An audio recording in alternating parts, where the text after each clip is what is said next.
2017 Northwest Athletic Conference Basketball Championship Tournament. Hi everyone, I'm Keith Newell along with my broadcast partner Steve Willis. Welcome to STSPN's live broadcast of NWAC Championship Basketball. 28 games over the last 2 weeks.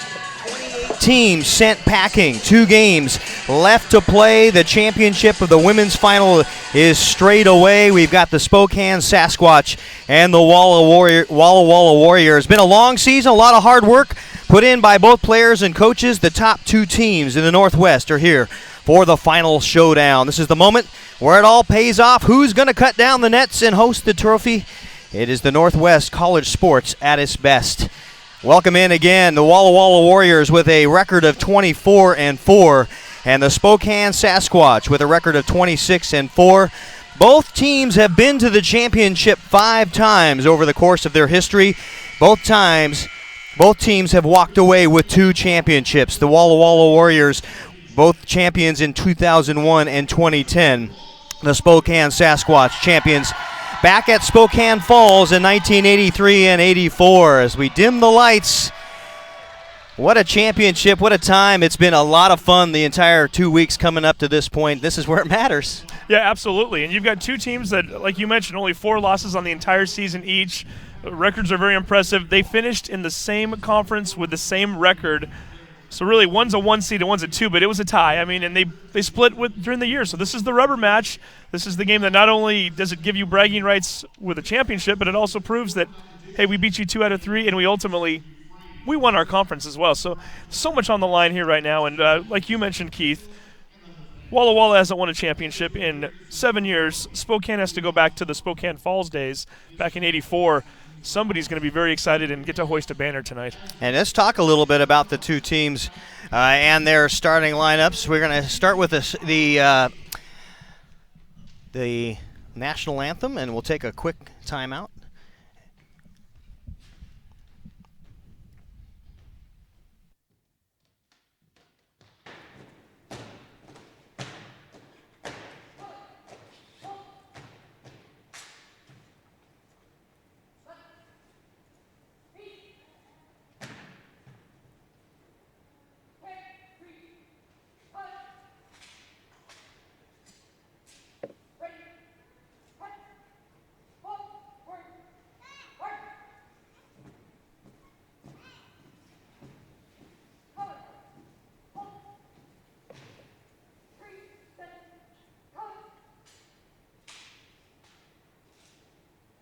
Ladies and gentlemen, we're here to sing the national anthem. Please welcome Nicole Eskridge.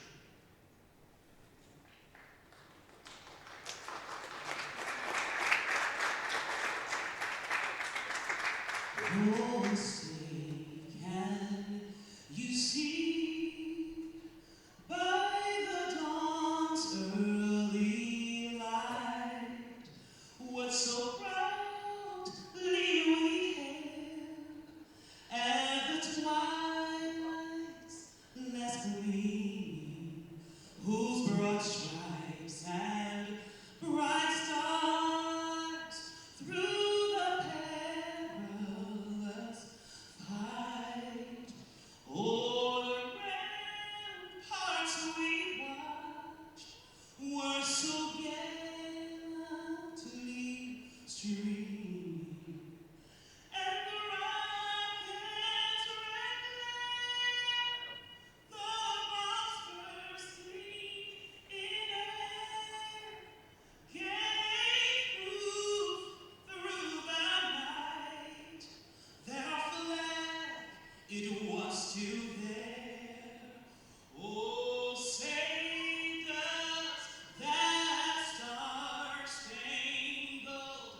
banner yet wave o'er the land of the free and the home of the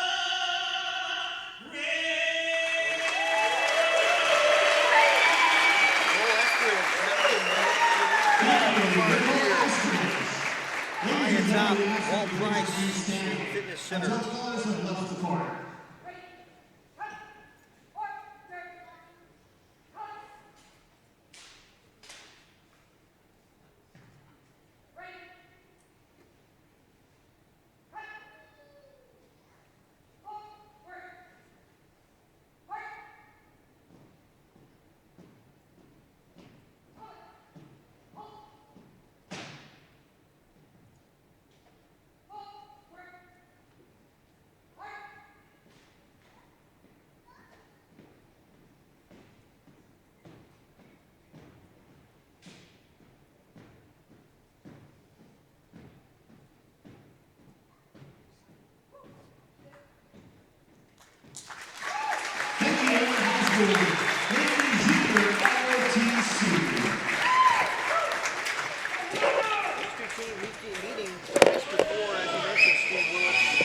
A January 4th outing, Spokane winning the first of the two battles, 63-53, and then Walla Walla back on February 1st, winning 63-52.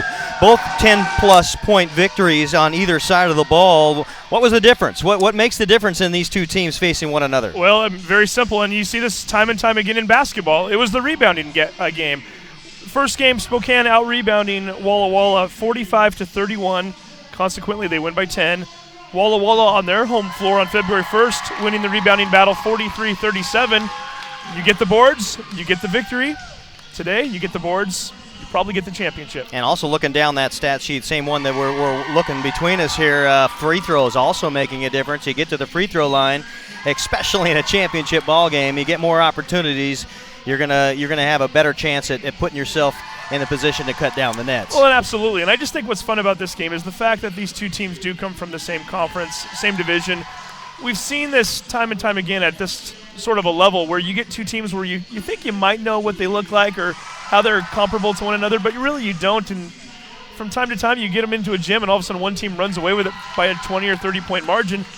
These two know each other very well. They're both very confident. They've both won a game against the other one this year. So I just think there's so many exciting storylines, not only from the games earlier this year, but just in terms of them being in the same conference. And I think we're in for a heck of a ball game today. No doubt about it. Let's tell you a little bit about how they got here. Walla Walla on a 10-game winning streak. They started the season or the tournament here on a week ago Saturday. 73-63 winners over Clackamas, and then beat Lower Columbia 63-57. Yesterday, having to outlast Skagit Valley, a game they led by 20-plus points in the third quarter. Skagit Valley came roaring back, and just escaping with the W were the Warriors 67-63. That put them in the championship game. And on the other side, the Spokane Sasquatch, winners of 9 of their last 10, including the 3 here that got them to the championship game. 70-57 winners over Lynn Benton on the first game. 76-62 winners over the Bulldogs of Bellevue a week ago Sunday. And then 63-58 the game against Umpqua, a game many people thought was an upset, with Umpqua with their high-flying offense with 80-plus points a game held very low. Their first game of the season for the Umpqua team under 60 points. So Spokane really knows how to dictate pace, and we'll see if that is the case here today. The referees, Sean Martin, Mike Eichert, Rusty Vineyard will be the officials. The replay official is Lee Mullen. And we'll get started our starting lineups today for the visiting Walla Walla Warrior. The lineups look a little bit like this. Sierra Jo McEwen from Touchy, Washington, a 5'9 freshman. She's a specimen, 19.8 points a game. The second leading scorer in the tournament with a 24.7 points average.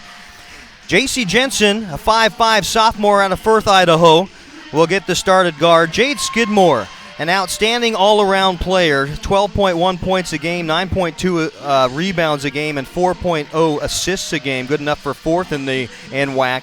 She's from West Jefferson High School in Tipton, Idaho. And then you've got Emily Hancock, a 6'1 sophomore out of Highland High School in Pocatello, Idaho. And Kate Friends, a 5'10 sophomore out of Walla Walla High School, just down the street from Walla Walla Community College. Bobby Hazeltine in her 18th season with those 2 championships under her belt at the helm.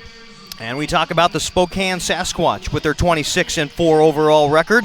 They will start Callie Moskript, a 5'7 sophomore out of Lewiston, Idaho, Lewiston High School, averaging 6.8 points a game. Bree King, we'll talk about her a lot. 5'4 sophomore out of North Central High School in Spokane, Washington, also your current leader for single-game scoring in the tournament with 46 2 games ago. Kirsten Russell, a 5'9 sophomore out of Meade High School in Spokane, Washington. Caitlin Ward, a 6' sophomore, Priest River Lamana in Priest River, Idaho. And Janessa Heine, a 5'11 sophomore. She's from Flathead High School in Kalispell, Montana, just north of the lake. And there are your starters for Bruce Johnson in his 32nd year. And we are set to tip off here at Everett Community College. Championship basketball on the way. Spokane in the dark black jerseys and winning the tip, the Spokane Sasquatch. And they will enter the ball right down into Heine, Jessica Heine. And here is Bree King. She's the scorer. The long kick out to Moscript. She'll dribble drive. Now the stop out the right-hand side. They'll fill the lane, spread the court. Back to Bree King. Man-to-man pressure being employed. The stop and pop. And not bad. 15-footer from the left baseline. And Bree King starting off. And you just barely touched on it a moment ago. We should point out that 46 points she had against Bellevue, that's a tournament record, not just for this week or this last couple weeks. She's the one you got to really keep an eye on. Man-to-man pressure by Spokane also. So these two teams do mix it up, both offensively and defensively, zone and man-to-man. Long three on the way, buries it. There is the danger of Sierra Jo McEwen.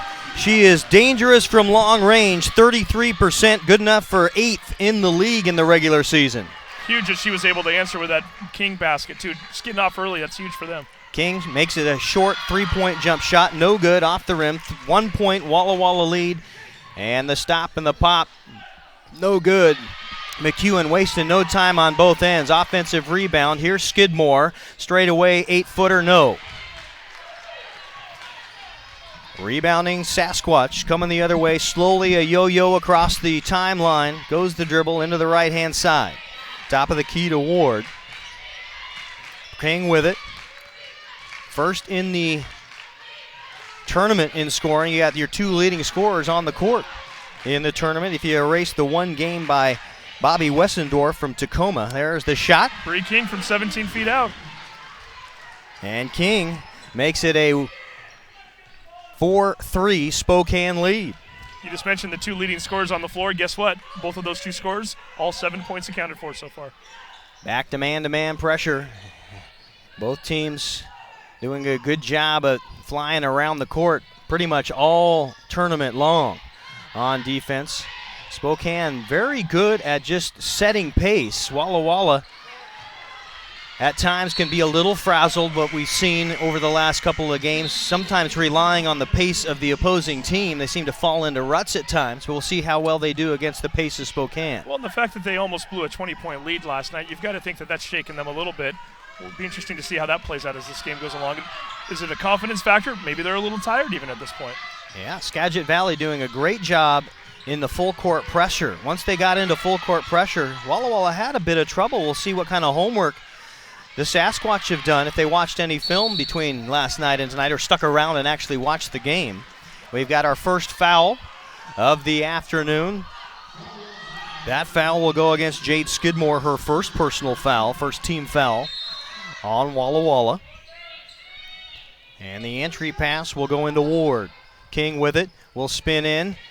Great job in defense by J.C. Jensen. That's why she's in the ball game, a great defender. Does not score a lot, but an outstanding job in defense. And there with the steal, long lead pass to Skidmore. Has a double team, long pass, perhaps needed an extra dribble. Here comes King, 1-on-3 break. She'll take it herself, the runner off back iron. That's a tough one, 1-on-3. And the long McEwen J off the mark. Sasquatch will bring it back up, not afraid to push. Now you've got the 2-on-1, long kick. Swanek, excuse me, that's out of bounds. Great job by Swanek, too, to keep her head up. She recognized the fact that she had her teammate Summers Ward cutting towards the basket, found her, didn't get the bucket, but did draw the foul, and now they get a chance for two. Kaylin Ward averaging 10.9 points a game, 7.7 rebounds a contest, about her average in the tournament. She's a 70% free throw shooter and buries the first one. 5-3 Spokane in the championship of the 2017 NWAC Women's Basketball Tournament. We're glad you're with us. Ward on the board with two free ones. And the lead doubled 6-3. And here's that full court pressure that we talked about that Walla Walla seemed to have some trouble with yesterday. And this time bring it up with out too much problem. As Skidmore looks in. The long pass back to Skidmore, the dribble drive. No, that is Ferenz. Ferenz, a very good all-around player. About 4 rebounds and 8 points a game. It's interesting to note, too, when you mentioned that Walla had so much trouble with that press yesterday, I was curious as to whether or not they were going to start the game off that way, or the fact that they kind of got a feel for what was going on for 3 minutes before employing it. Interesting tactic. We'll see if they stick with it. Hancock can't get the bucket to fall. That foul, by the way, was on Caitlin Ward out of bounds. Her first, and the first on the Sasquatch. Here's King, wrap around a double team. Now they'll pass out left-hand side. Moskrip, they'll find the big Janessa Heine underneath, and the sophomore can't find it from easy distance. And quickly up court, Walla wanting the foul call on the King poke. They won't get it. Still 6-3 with 5 and change remaining. Long NBA range 3 from Kate Ferenz falls well off the mark, left-hand side. Not the first NBA 3 we've seen taken by Walla. Either McCowan tried one earlier as well. Well, and King is certainly capable also. Stop and pop. That one nothing but atmosphere. A long save. They'll get it back in to Swanek. And here's King once again. Nothing but twine for Bree King. She's got all but 2. If at first you don't succeed, try again. Nice job by King. Threw up the air ball a moment ago. Gets it right back. Shooters shoot. She went out and drained a 3. 7 points already for King. Now the dribble drive left-hand side and blocked away by King. Jensen looked like she had the easy lane. Now the runner and a beauty by McEwen. She's got 5. It's the McEwen versus King game apparently so far. 7-5 between the two of them. 9-5 on the scoreboard. And again, these two players averaging 53 points per game combined between the two of them during the tournament. They might even try to exceed that tonight. Which is interesting, Steve, as you watch the King 3 again. Long rebound will go back to Walla and a collision. The games yesterday, we thought the same thing. It was going to be one leading scorer versus another leading scorer. History and over the tournament has told us that would be the case. It wasn't. A lot of teams, it was a lot of role players all afternoon yesterday. And now you get the championship game, and this is where champions come out and show their best, right? We will take a break. You are watching NWAC Championship Ball Game, the final, here at Everett Community College. Spokane 9, Walla 5. You're watching STSPN and the NWAC Sports Network.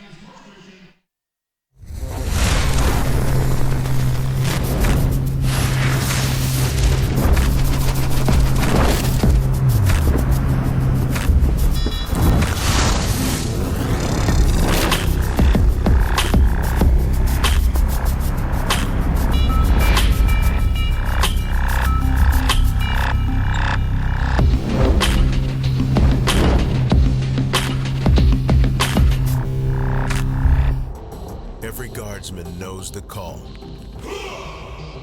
It has many meanings, but when it's spoken, the message is clear, heard, understood, acknowledged.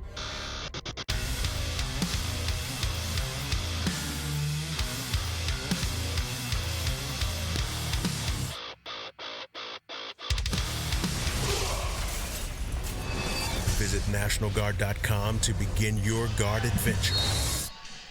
Fans, Olympic College, a great place to hit the field and the books, earn your associate's degree, and then transfer to a university or slide into home and earn your bachelor's degree without even leaving Kitsap County. Learn more at olympiccollege.info/athletics. The pass down low off the right-hand block. Emily Hancock up and in for her first 2 points, and the first 2 points that were not from Sierra Jo McEwen. Sierra Jo McEwen, though, might as well get credit for that. That was a gorgeous one-handed pass right down low, just darted it in there, and easy bucket for Hancock. McEwen averaging 2 assists here in the tournament. Having that and a foul call on the other end. And that will be Spokane free throws. Waiting who the foul call was on. And they have yet to put it up on the scoreboard. So we'll talk about Janessa Heine and her first trip to the free throw line, a 69% free throw shooter. Makes good on number 1.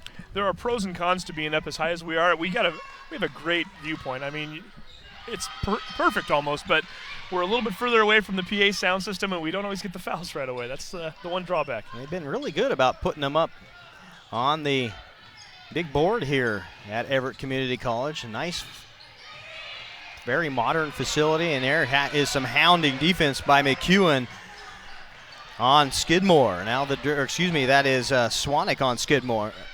And now we'll dump the ball underneath. Rattling it out 8 seconds to shoot, finally get it off. It'll be Heine on the rebound for the Sasquatch. Moscript will bring it up, crossing the timeline and find Swanek, her point guard. Right hand dribble across the arc. A long kick, thought about it, and off the mark is the shot by Guillory. Guillory, a 5'9" sophomore for Lewis and Clark High School in Spokane, into the ballgame for the first time. And on the other end, the dribble drive by McEwen will count on the left-hand side, and will go to the free throw line for a chance at 3. Yeah, great play by McEwen. Kept her body, kept her composure, didn't lose her balance. Easy bucket for her. Now she gets to try to make a three-point play out of it. Callie Moscript on the foul will be the 3rd team foul on Spokane. McEwen, an 81% free throw shooter, good for 4th in the league regular season. And the three-point play is indeed intact. And Spokane clinging to a 1-point lead after a bit of a rally by Walla Walla. Yeah, 7-2 run right now. They were down by 6 just a few moments ago. 2 minutes and 55 seconds to go. We're in the first quarter here. The championship ball game of the NWAC 2017 tournament. 2 outstanding teams from the Eastern Division. The long kick, it's Webster. She can bury it, also a very good three-point shooter. And the last time these guys met were actually back on January 4th. Webster came in and I believe had double digits in both rebounding and points. So definitely a capable shooter, capable scorer, good contributor. And Swanek, again, give her a lot of credit. Second beautiful pass we've seen her throw tonight. Here's McEwen. Danger from long. That's the second triple from Sierra Joe, and she is lighting it up. All but 2 points of the 13 for Walla Walla coming from the freshman. Swanek, top of the key, between the circles is Moscript. She will kick it out long. 2 now, a dribble drive in, made it about an 18-footer. Swanek on the board. That's actually Webster on that play. So Webster, excuse me. Webster 5 points. Getting a 3 one time down the floor, then a 2. Nice job. Another long 3 on front iron. That one about 2 steps beyond the men's arc. You think McEwen's feeling it tonight? You think she wants to score a few points? Now she'll have to really dial in if she's going to beat Bree King for that tournament record, but certainly on pace so far. We'll swing it out to Swanek. Here's King. The long pass, a little bouncer to Heine, no good. Drew a double team, outstanding help defense from Walla Walla. We've seen that on both teams right so far in the paint. I mean, when Spokane gets it, they get triple teamed. Walla Walla's doing the double team, and it's working to perfection. McEwen floats in. Looked at like she was going to pull up for about an 8-footer and then just floats it in for another deuce. And we're going to run out of room in our first quarter scoreboard for Sierra Joe.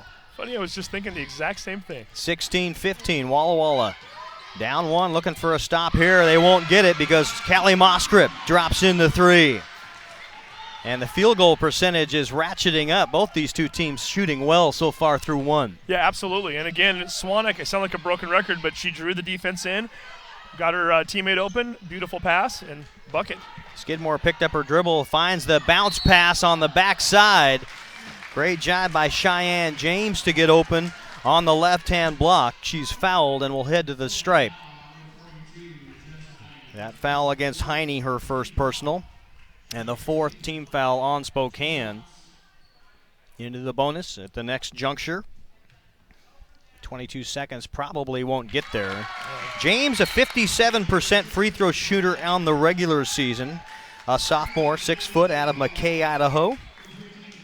Averaging 7.3 and 3.3 as far as points and rebounds respectively in the tournament.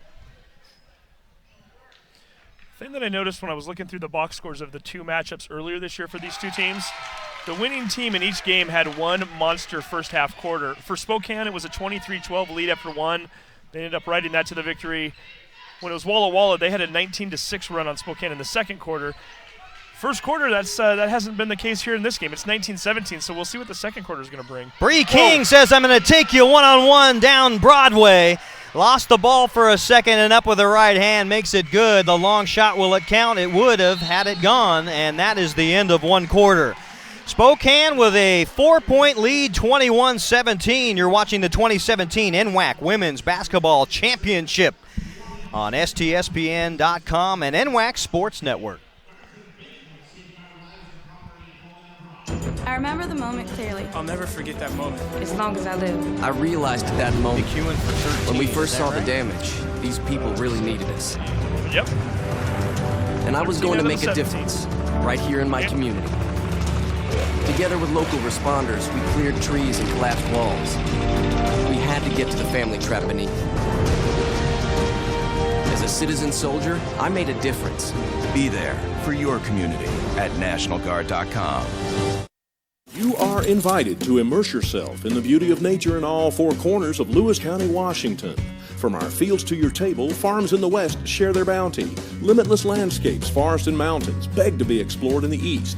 Fish our many rivers and lakes in the south, and discover where history and culture intersect in our twin cities. Explore it all by visiting our Facebook page and plan your next getaway at discoverlewiscounty.com. Culture, history, and adventure all come alive when you discover Lewis County. And welcome back to the Walt Price Fitness Center. Spokane with the 21-17 lead going into the second quarter. It's time for Everett Community College Trivia Time. Why do 19,000 students choose Everett Community College every year? The answer?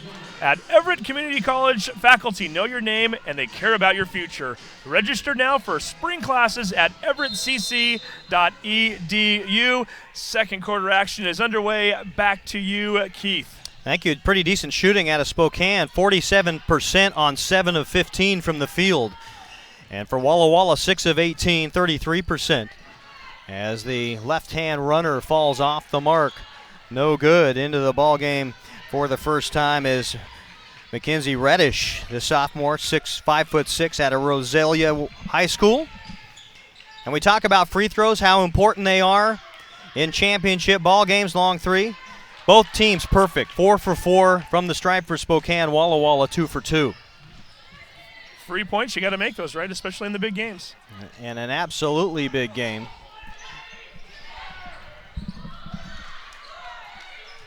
At 21-17.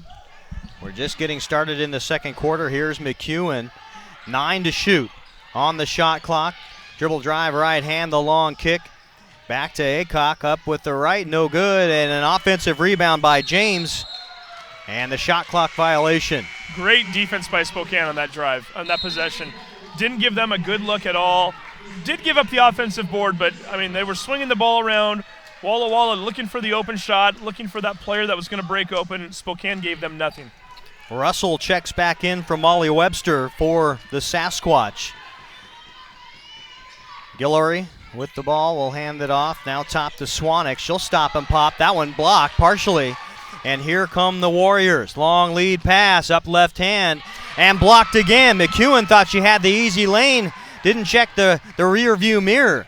And it's 21-17 coming the other way. A couple of 10s playing defense on one another. Swanek blocks one shot. Then the other way, they repay the favor. Bree King with a horse shot attacking a 1-on-4. Not fearing anyone. It's like a little runner hook there, wasn't it? She's got 9.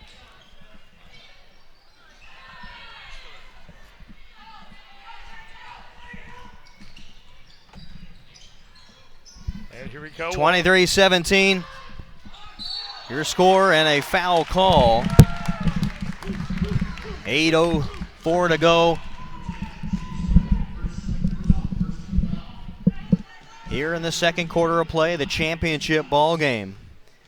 As McEwen and her lofty free throw percentage head to the free throw line for the second time today, already 1 for 1.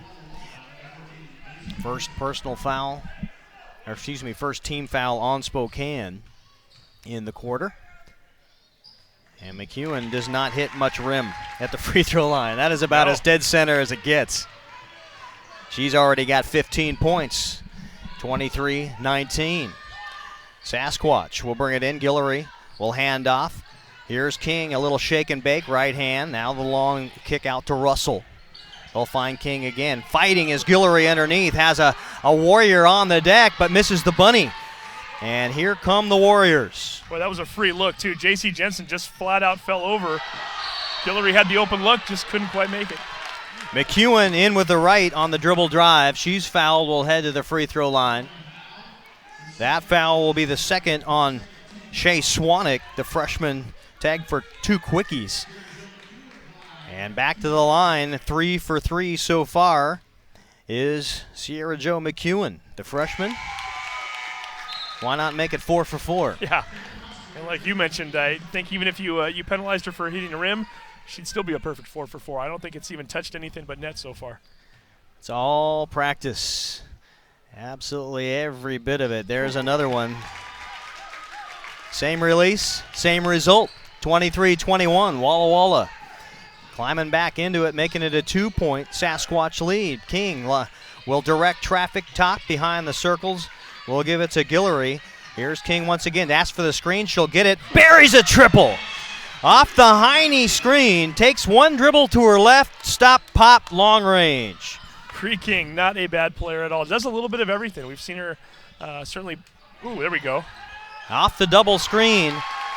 Heading from right to left down the lane goes McEwen. Great play drawn up there by Bobby Hazeltine's team. J.C. Jensen wasting no time, not even letting me get a moment to get my point in. But, yeah, King doing a little bit of everything so far, whether it's posting up, passing, and certainly a lot of scoring. Heine, top of the key, looks in. They're trying to find Guillory open underneath, well guarded by Skidmore. She'll spin in on the right, and off the mark it goes. Right back to Heine, offensive rebound, left hand, count it. I guess Guillory gets an assist on that, right? It wasn't a true pass, but she recognized she wasn't going to be able to grab the ball. Just bats it right to Heine. Easy layup. Well, we talked earlier in the open about how important the rebounding differential is between these two teams, mattering the difference between wins and losses in the 2 times the teams met in the regular season. And so far, the rebound battle has been, I think, Spokane, but because they've been shooting so well, you haven't seen a lot of rebounds. Very true. I mean, that's just it. It's a matter of not only winning the rebounding total, but getting those offensive boards, and there haven't been a lot yet. 28-23, the 5-point Sasquatch lead. Here's Moskrip. Out top to Guillory. Now to King. They'll find Heine down low, being guarded by James. Now a kick. Moskrip thought about it, pulled back. 6 to shoot. She loses the handle for a second. Here's King. She'll have to fire it up. Can she hit rim? Yes. But it'll still be a turnover off the rim. Actually a rebound. They won't credit it a turnover. Same result. And a quick shot the other way. King on the lead in transition. Right hand, easy bucket to make it a 30-23 advantage. Sasquatch slowly pulling away. Yeah, beautiful pass by Kirsten Russell. Looked up, immediately saw King and put that ball in a perfect spot. Easy bucket. 5:11 remaining in the half in the championship ball game. Right to McEwen. Another design play, but McEwen perhaps felt the double team. Very uncharacteristic. We haven't seen very much of that yet from McEwen. She's been pretty much flawless so far. I think she'd like to have that one over again. Here's Moskrip to Guillory. They'll find King coming around a double screen and buries another triple. Bree King, the 3rd time from downtown. She's sniping out there. 19 points for King, matching McEwen now. They both have 19s, and boy, Bree King, we've seen her make trick shots. When you give her a wide open look, she's not missing that one. We've got a timeout on the floor as you see Bobby Hazeltine having a word about the hard screen along the baseline. We'll talk about that when we come back. Another break, we'll step away. The 2017 NWAC Women's Basketball Championship. The Sasquatch on top of the Warriors by 10.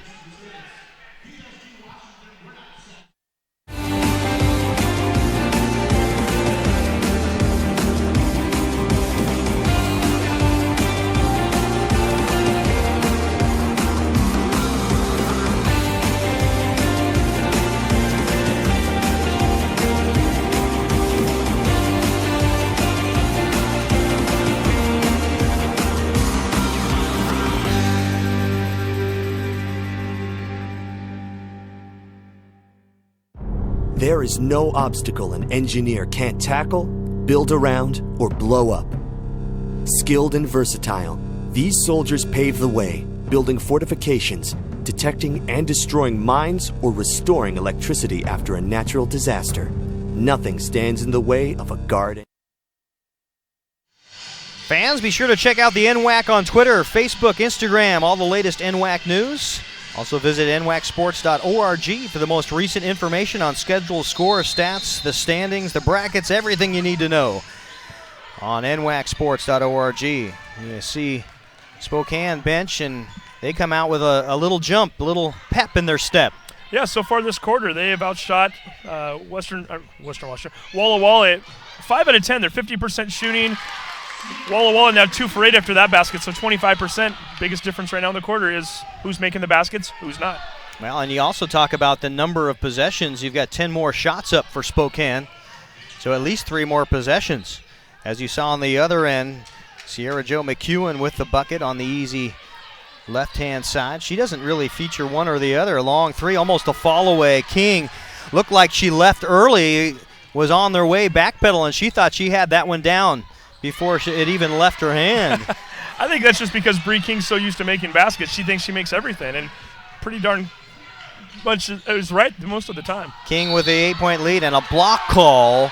The whistle, J.C. Jensen, much to the dismay of the Walla Walla faithful here at Everett Community College. A tough call as King went barreling into a double team.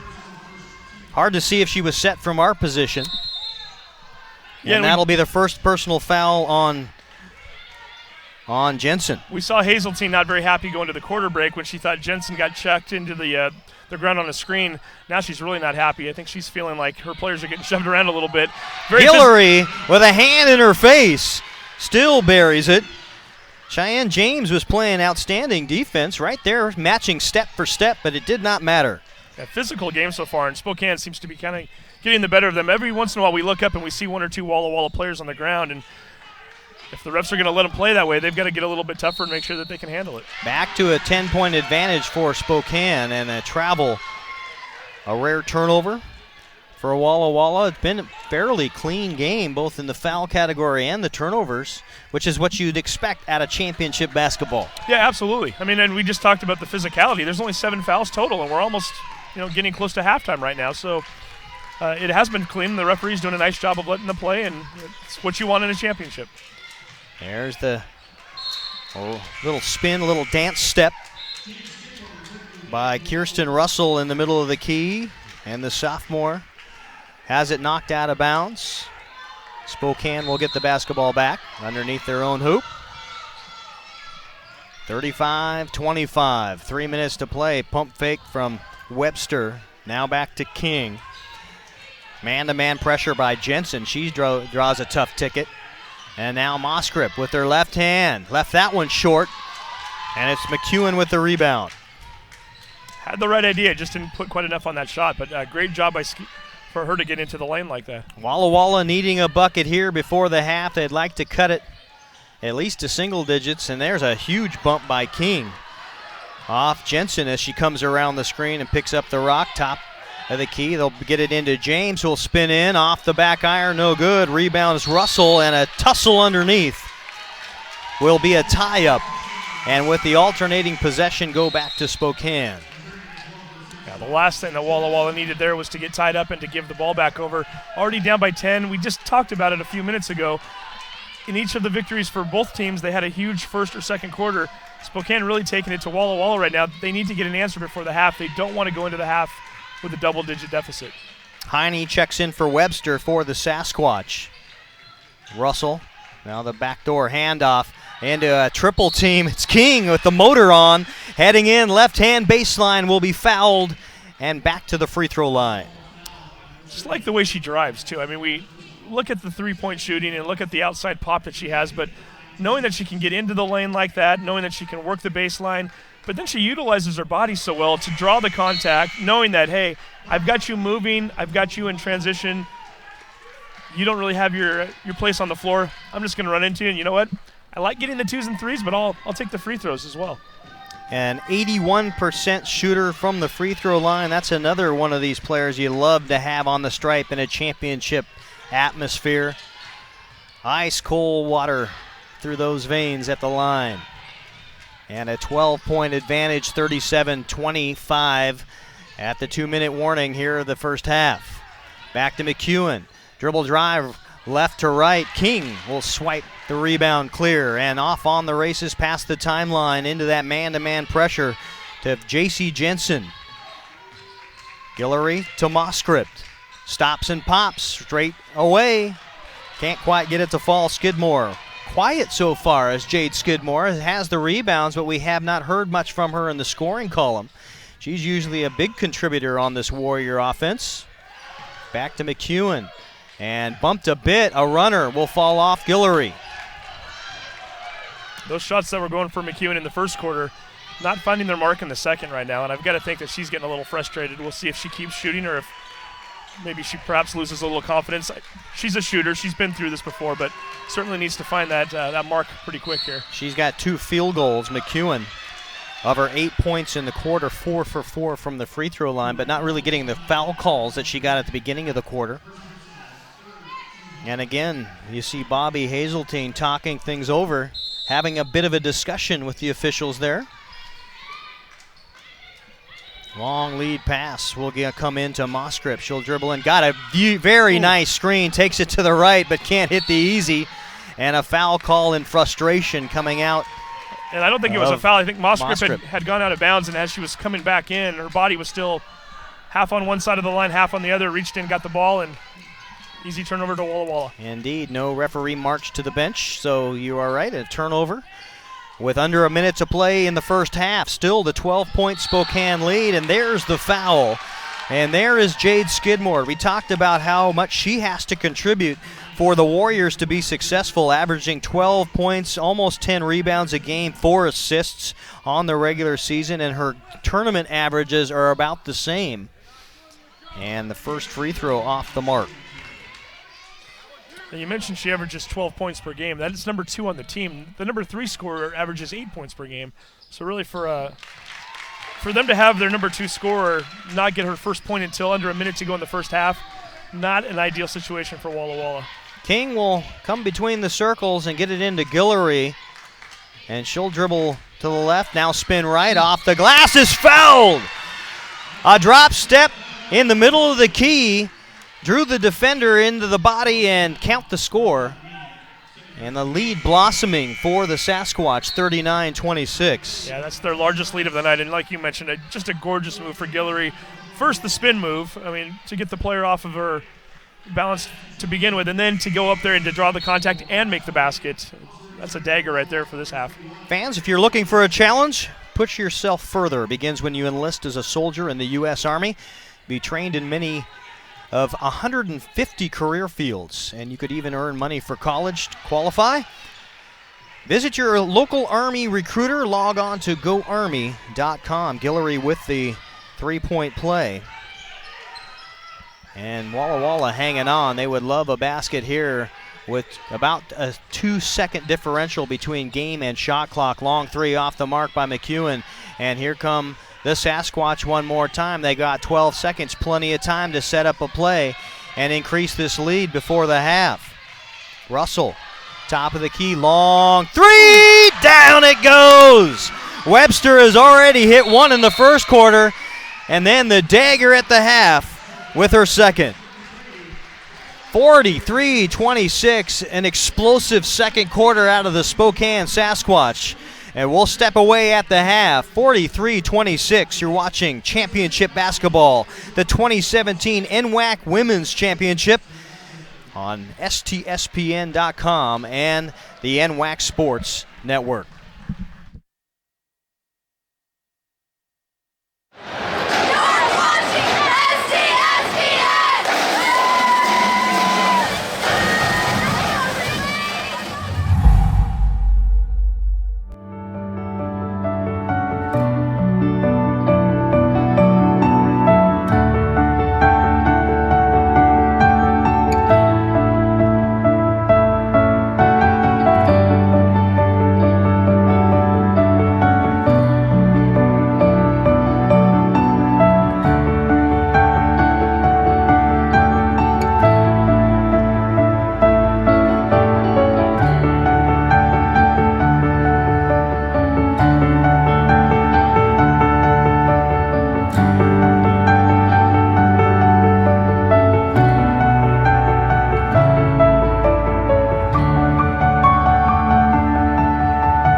interested in learning about a career in criminal justice? Big Bend Community College has 2 degree options. One will prepare you for transfer to a university, and the other will teach you the basic skills many employers are looking for in entry-level applicants. Many graduates have started exciting careers in law enforcement, corrections, and forensics. Students gain experience and networking opportunities through hands-on training with local law enforcement. Local officers, attorneys, and judges visit classes to share expertise, actively recruit, or help with fun campus activities like our mock trial and crash simulation. Students tour local prisons, visit courts and law enforcement agencies to see how criminal justice works in our area. We offer classes in a variety of formats to provide flexibility for our students, and our advisors will help you along the way to meet your specific academic goals. Come see if a career in criminal justice is right for you. Big hopes, big dreams, big successes at Big Bend Community College.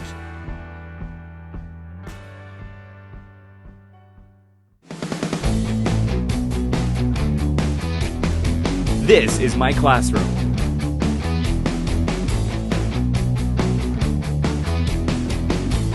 These are my school supplies.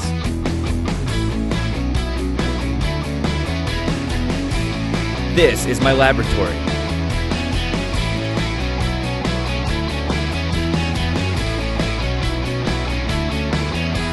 These are my assignments.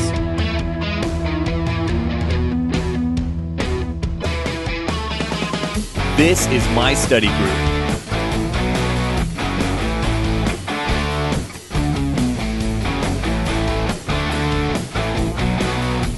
This is my career. Apply and enroll now to the NIC Pharmacy Technology Program. North Idaho College. Start here, go anywhere. People often ask, what is it you do? I'm an Idaho Army National Guard soldier. But then again, it's not that simple. You see, I'm more than a weekend warrior. It's a continuous effort every day.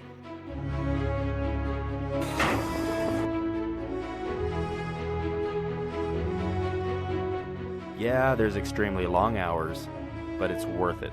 I love my job. It's like anything else. My profession is whatever I want to make of it.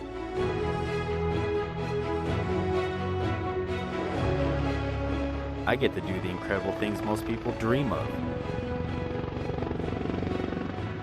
The men and women I serve with are dedicated to being a premier force. It's amazing when you see my entire unit work together. When push comes to shove and we receive that order, we put steel on target.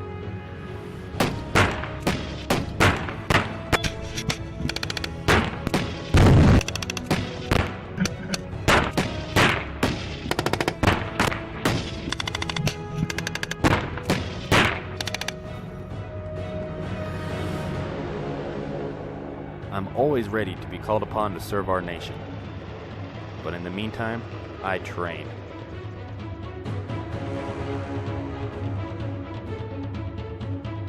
Present. Oh! I serve and protect my neighbors while defending their right to freedom. I'm an Idaho community asset that stands among our citizens. The boundaries I once thought I had are continuously tested and broadened. So there you have it. People will not always know who I am or what I do. But that's alright, because I do.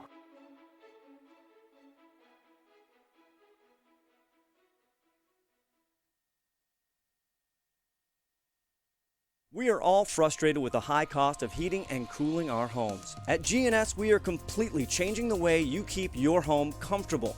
Our Mitsubishi ductless heat pumps allow you to control the temperature in each room separately, all of which can be controlled from your smartphone or tablet. Because we are the mini split experts here in Washington, we can design a perfect system for you, one that will save you a lot of money on your utility bill. Call GNS Heating, Cooling, and Electrical today or visit us at gsheating.com. The commercial pilot program at Big Bend teaches students to fly and gives them the ratings and certificates necessary to work as a commercial pilot. Many of our students come to the commercial pilot program with little or even no aviation experience. They'll start flying an aircraft on day 2, and they progress through training with an instructor to flying the aircraft by themselves, traveling to other airports throughout the Northwest, and they get to learn to fly in a variety of different aircraft. Our students are all scheduled to fly twice a week at a minimum, and they will attend aviation ground school courses that are taught here on campus by the same instructors they fly with. The program operates 23 aircraft, mostly single-engine trainers. We also have multi-engine aircraft, as well as a float plane and a tailwheel aircraft. Moses Lake offers great weather for aviation and for training, with 5 runways at the airport, 13 approaches, a tower, and radar control. Our students also have the opportunity to operate in airspace that includes Boeing jets, the military, and lots of other flight training and testing activities.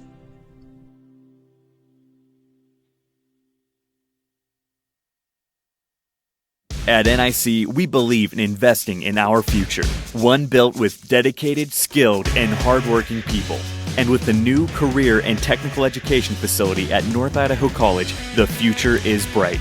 Today's students are tomorrow's workforce, and North Idaho College's career and technical education program will provide the training that will get you the job. Together, let's build the future. North Idaho College. Start here, go anywhere. I'm Mike Marzetta from Mind's Eye. Mind's Eye Robotics is a hands-on STEM education experience. We teach the teachers how to implement the curriculum in the lab, and 90% of it is them building, programming, inventing. We want the kids to come home from school and go, wow, I did the coolest thing today, and they're thinking I'm having too much fun and I can't put this dang project down. When STCU supports learning, they're supporting our future. What is a better place to help the greater good than helping kids? I'm Mike Marzetta, and STCU is here for good. My game's developed 100% since I've been here in the Bay Area. Getting to the NBA is a major accomplishment, but surviving in the NBA is a totally new challenge. The way that I see the game now is all because of the experiences I've had in the last 7 years. It's all been an amazing journey.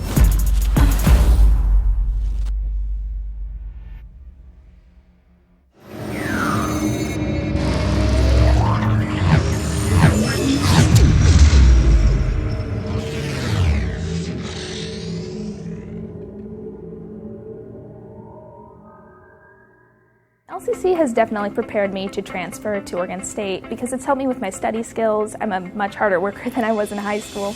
I had a great support base by the staff, and I've made some great friends that I think I'll carry on with my life. I've definitely loved my classes. I've learned a lot. It's been a healthy environment. Don't be afraid to branch out. The people here are awesome. I'm going to be in it for a while, but down the road I'll be finishing up and be ready to join the workforce. Let's see, I graduated from high school in 2008, went to UW for a year, came back to Spokane. You know, graduated, wasn't really sure what I was going to do, so I headed to Spokane Falls. I feel like the energy in Spokane is evolving. Having a good, accessible college right here in town is a really important part of that. So I just started working at Helvetica, which is a local design firm. The Falls definitely prepared me for getting a good job right out of college. My name is Morgan Lynch. This is my college, my community.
Are you interested in learning about a career in criminal justice?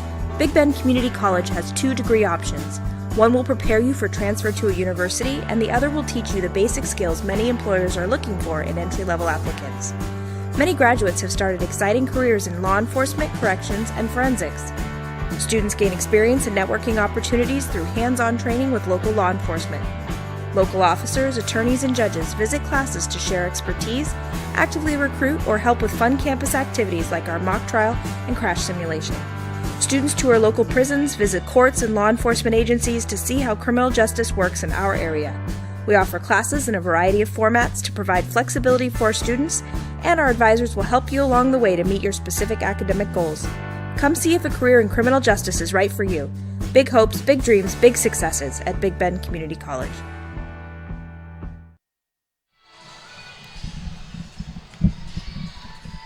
We are at the half here at the Walt Price Fitness Center, Everett Community College. Beautiful facility, a beautiful day after a soggy one yesterday. Both teams enjoying some sunshine walking into the facility today. And it's Spokane enjoying the 43-26 lead in the championship ball game. Walla Walla, they'll have to make some adjustments.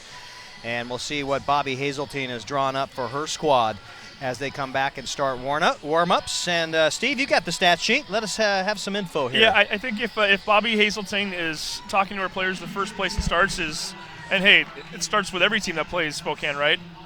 Bree King, she's pretty good. You might want to try to stop her. She's decent. Yeah, 21 points in the first half, 8 for 14 shooting. She's got five rebounds also to go along with those 21 points. She's been on fire so far, but really the storyline has been the shooting. I mean, we talked about it earlier, and when we start to look at the shooting right now, 46% or 46.9% for Spokane. You've got 28.6% for Walla Walla.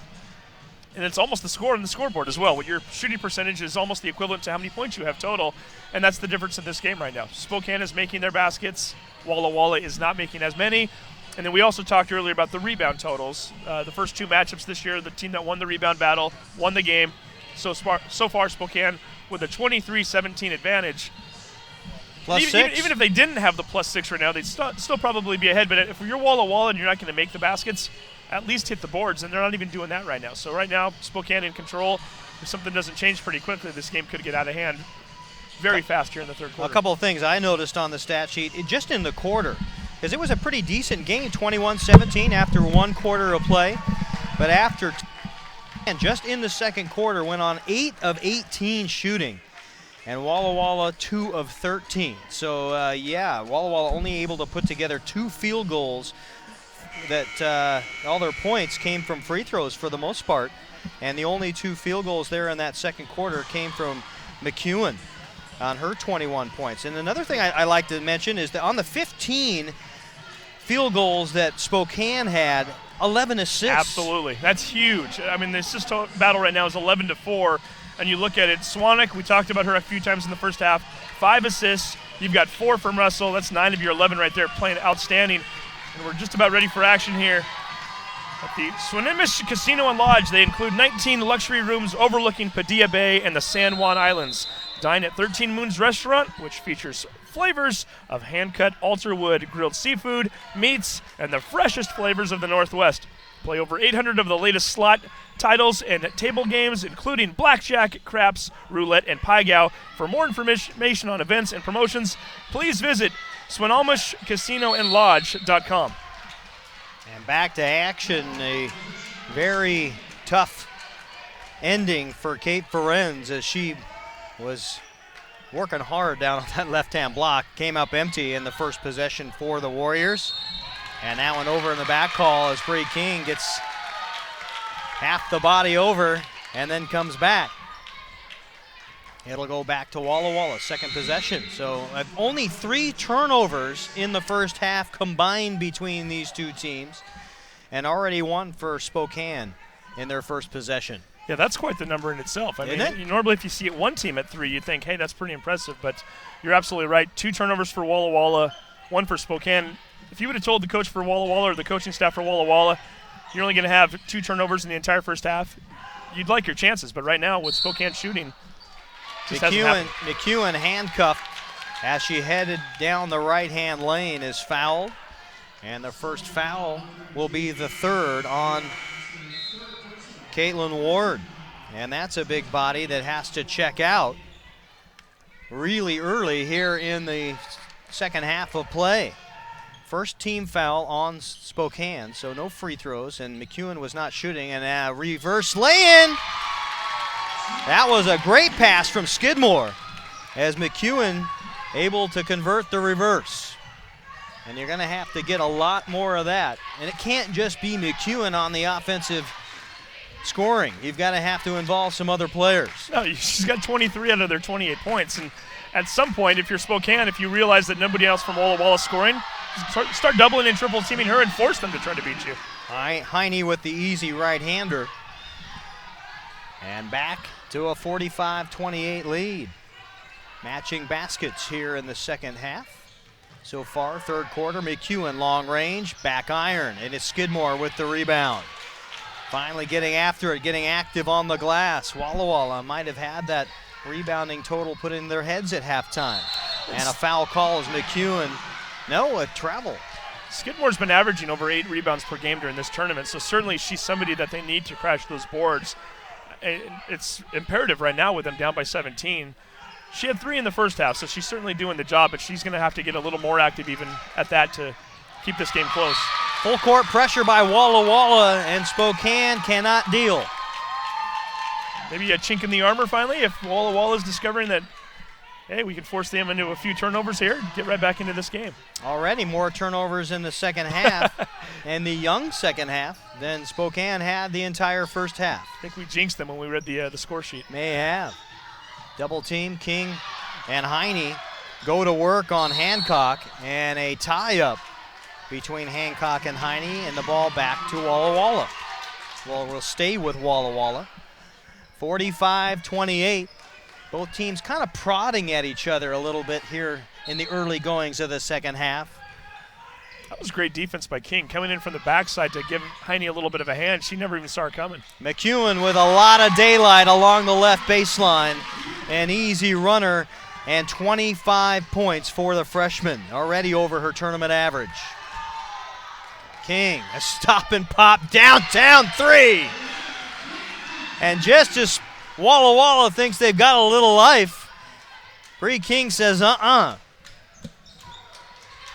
49 points combined between those two, and we've barely even gotten into the third quarter.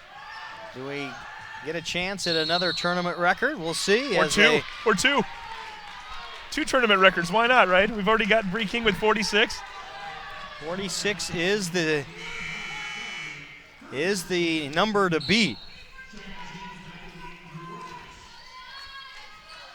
And that foul charged to Guillory, her first personal foul as she hits the deck. Walla will inbound and inside their own area, right in front of their own bench. Out top to Ferenz. She'll stop and pop left elbow. It is fouled. Contact by Guillory. Immediately picks up her second foul here in the half, second for the ball game. And that will send Ferenz to the free throw line. A 73% free throw shooter, the 5'10 sophomore out of Wahai. Takes a couple of dribbles and an easy stroke. First points out of Ferenz, and that's a little bizarre, averaging 8.6 for the tournament. And you've got to go all the way back to 2010. Anna Marchbanks from Yakima Valley, the previous record holder in a single game before the gal with the ball there, Bree King, eclipsed it with 46. Great tournament. I love the format here with the single elimination as Heine can't deliver. Falls to the deck and a 3-on-3 break. Let's see what Skidmore chooses to do. She'll attack. Back to Ferenz. Left hand now to right hand dribble drive in the lane. Off the back iron, just missed. Is fouled and back to the line. You know, we talked in the second quarter about how Walla really needed to get Skidmore back on her game, about how they need her scoring. Ferenz is the number 3 scorer on this team. So between Ferenz and Skidmore, you're number 2 and 3 scorers on the season. And now that Ferenz hits that free throw to give her 3 for the game, those two have combined for 4 points thus far. They need to get a lot more than that. And hey, guess what? It's Everett CC trivia time, Keith Neely. Love it. Why do some of the region's best athletes choose Everett Community College every year? The answer, look around you right now. they get to use this gym. Register now for spring classes at everettcc.edu.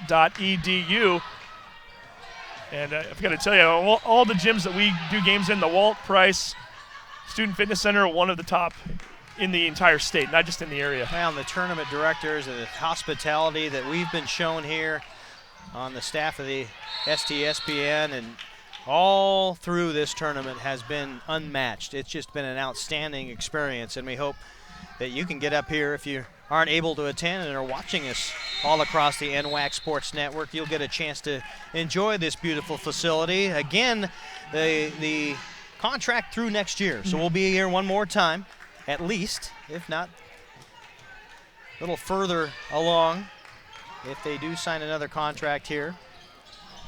And the acoustics in this gym as well. When you're in here and it's a full house, when we've seen it during district high school games, they took that into account when they were designing it, and it just is fantastic. Can't think of a better place to hear and watch basketball. Reddish dribble drive, but it'll be J.C. Jensen who scoops up the rebound, and with an underhand flick, gets on the board with 2, 48-36. The 12-point Spokane lead. They've got the leather, left-hand side. Webster looks into Heine, who will back down James off the glass, rattles in and out. Touched every corner of the rim but fell out. And on the move, here comes Skidmore. Partially blocked, no, completely blocked. Says Shea Swanwick, get that out of here, we're coming the other way. Callie Moskrip looks in, now they'll find Heine. Pump fake, it's Webster, she's hit a few from there. Back to Moskrip. Right to left. Webster, stop and pop, 5 feet, left it short. And Reddish on the rebound, Warriors on the move. Reddish will take it coast to coast, fouled. Callie Moskrip wanted the travel and is still arguing her case. And you think Bruce Johnson has an opinion? He thought the same thing. You see the shrug of the shoulders there and is asking the official whether they missed that as a travel. And still down on the deck is Mackenzie Reddish, the 5'6" sophomore out of Roselia. And we've got a brief timeout. Just enough time to give you this reminder that PSG Washington, a proud sponsor of this year's tournament. The PSG team of highly skilled employee benefits consultants is here to guide you forward, making the best decisions for your business and employees. Throughout the Northwest, no other firm can match their unparalleled blend of experience and dedication to customer service. It's PSG Washington. We're not satisfied until you're satisfied. Still attending the Mackenzie Reddish all around the baseline. And yeah, I was watching that. A bit of a weird motion in that. She went and her body kind of stopped. Her head kept going, and her head, I think, consequently smacked the hardwood a little bit, and she's holding a baggie over her eye right now, and I don't think that's ice. I think she actually might have a little bit of a cut above that right eye. Well, and they brought the sanitation crew out along the baseline to get the bleach out and wipe up some droplets of blood. So they'll attend to Reddish, and it will be, why not? McEwen will take her place on the free throw line, and when you're shooting 81% and you're perfect 5 for 5 from the line, it's an easy choice. Make that 6 for 6, and I think that is the first time we've seen her hit rim. I was just noting the same thing, absolutely. And with a free throw here, we'll cut it back to 10 points and get Walla back close, and it will fall off short, splitting the pair, and her first miss, McEwen. Did notice a moment ago, one of the teammates went over to talk to Reddish, and she had a little smile on her face, so we're happy to report that she's getting that treated, and I think she's doing just fine right now, but a little scary moment there for a brief second. Moskrip to Webster, Webster to Swanwick, back to Webster. And a little give and go. They'll finally get it down to Heine. Heine draws the double team. It'll have to be Swanwick who takes it in, 3 to shoot. Can they get it off? Moskrip will finally throw it up off the shoulder, but a shot clock violation and a jazzed up Walla squad. And the thing you've got to remember right now, too, Walla on a 7-0 run. Their boys basketball team, their men's basketball team is playing right after this, so they've got a bigger crowd here. They've got 2 different teams and twice the crowd in the process, and I think the fans are starting to feel it a little bit. We will take a step away. It is a 48-37 Spokane lead, the championship ball game. You're watching the NWAC Sports Network.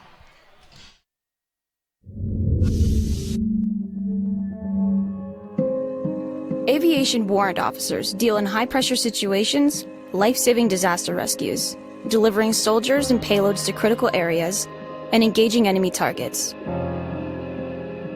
Supported by an aviation mechanic team on the ground, guard pilots control the sky.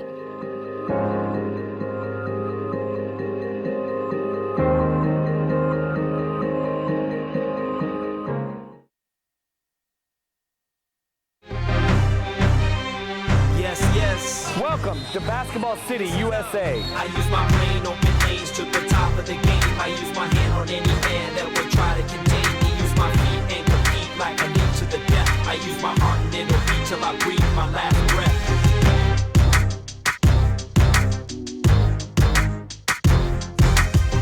Hoop Fest 2017. Don't miss your shot.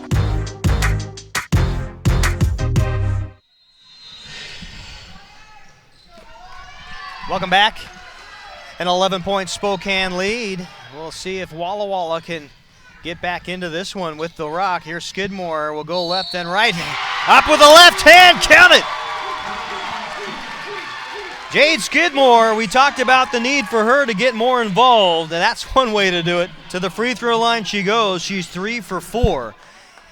And a chance at the three-point play after the bucket. Then a chance to cut this back to 8. And before, as we try to undo the discussion over there, the officials will huddle at the table. Walla 14 of 16 from the free throw line before this shot by Jade Skidmore.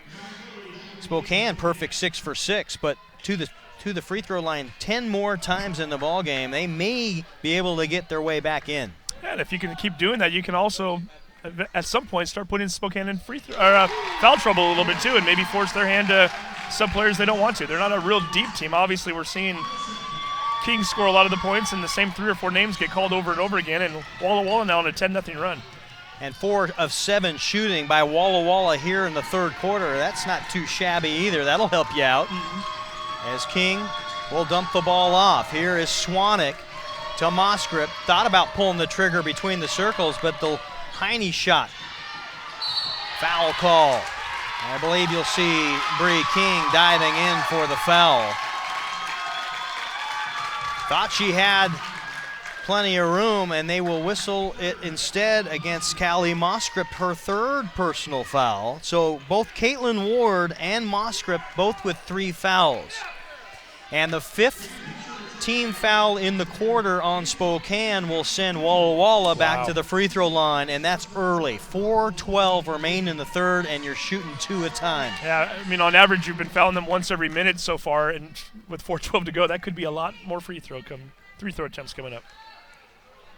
And they will reverse that call and give the foul to Bree King instead. After they check the official on the replay official Lee Mullen, and I think he got that one right. I do too. We saw Bree King go to the ground. I didn't even see Moskrip near the ball. There was so much contact in there. I guess you could have called it on a few different players, but I think more than anything, Moskrip had another player ricochet into her. I think King was the one that initiated the contact. Heine will take a seat for the Sasquatch, and Skidmore, after missing the first, will settle one slowly around the rim and in. She's 5 for 7 from the free throw line, about her 70% average for the season. And here is King into the double team, right at the trap inside the line, and a timeout as Bruce Johnson preserves the opportunity to keep the basketball. A heads-up play, and he wants to talk about driving into a trap. Bruce Johnson's been coaching for 32 years at this level. It's not his first rodeo, and he knew exactly what he needed to do. And consequently, saved not only a turnover, but a chance for Walla to get this within a 5 or 4 point game. Walla working their way back into this one, only down 7. We'll take a break on STSPN.com and the NWAC Sports Network. 4:01 to play, third quarter. Let's see, I graduated from high school in 2008, went to UW for a year, came back to Spokane. You know, graduated, wasn't really sure what I was going to do. So I headed to Spokane Falls. I feel like the energy in Spokane is evolving. Having a good, accessible college right here in town is a really important part of that. So I just started working at Helvetica, which is a local design firm. The Falls definitely prepared me for getting a good job right out of college. My name is Morgan Lynch. This is my college, my community.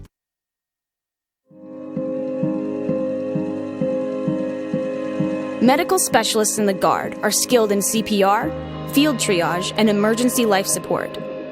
Medics stabilize and evac the wounded during combat, come to the aid of civilians in a disaster, and provide day-to-day outpatient care. Medical specialists are saving lives on and off the battlefield.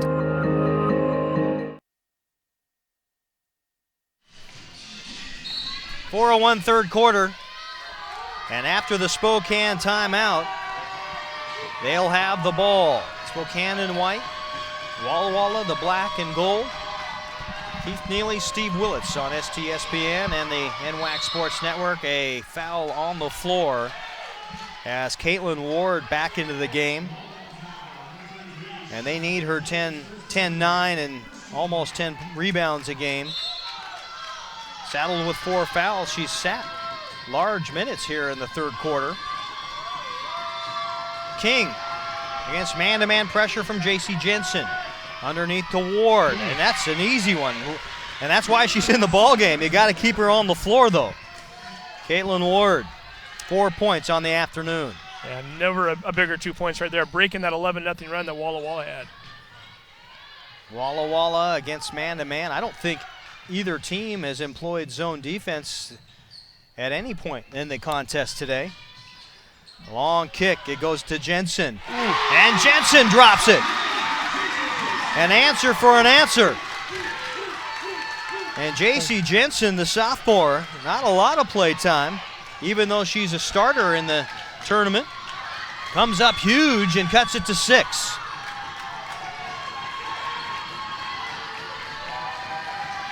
Russell to Guillory to King.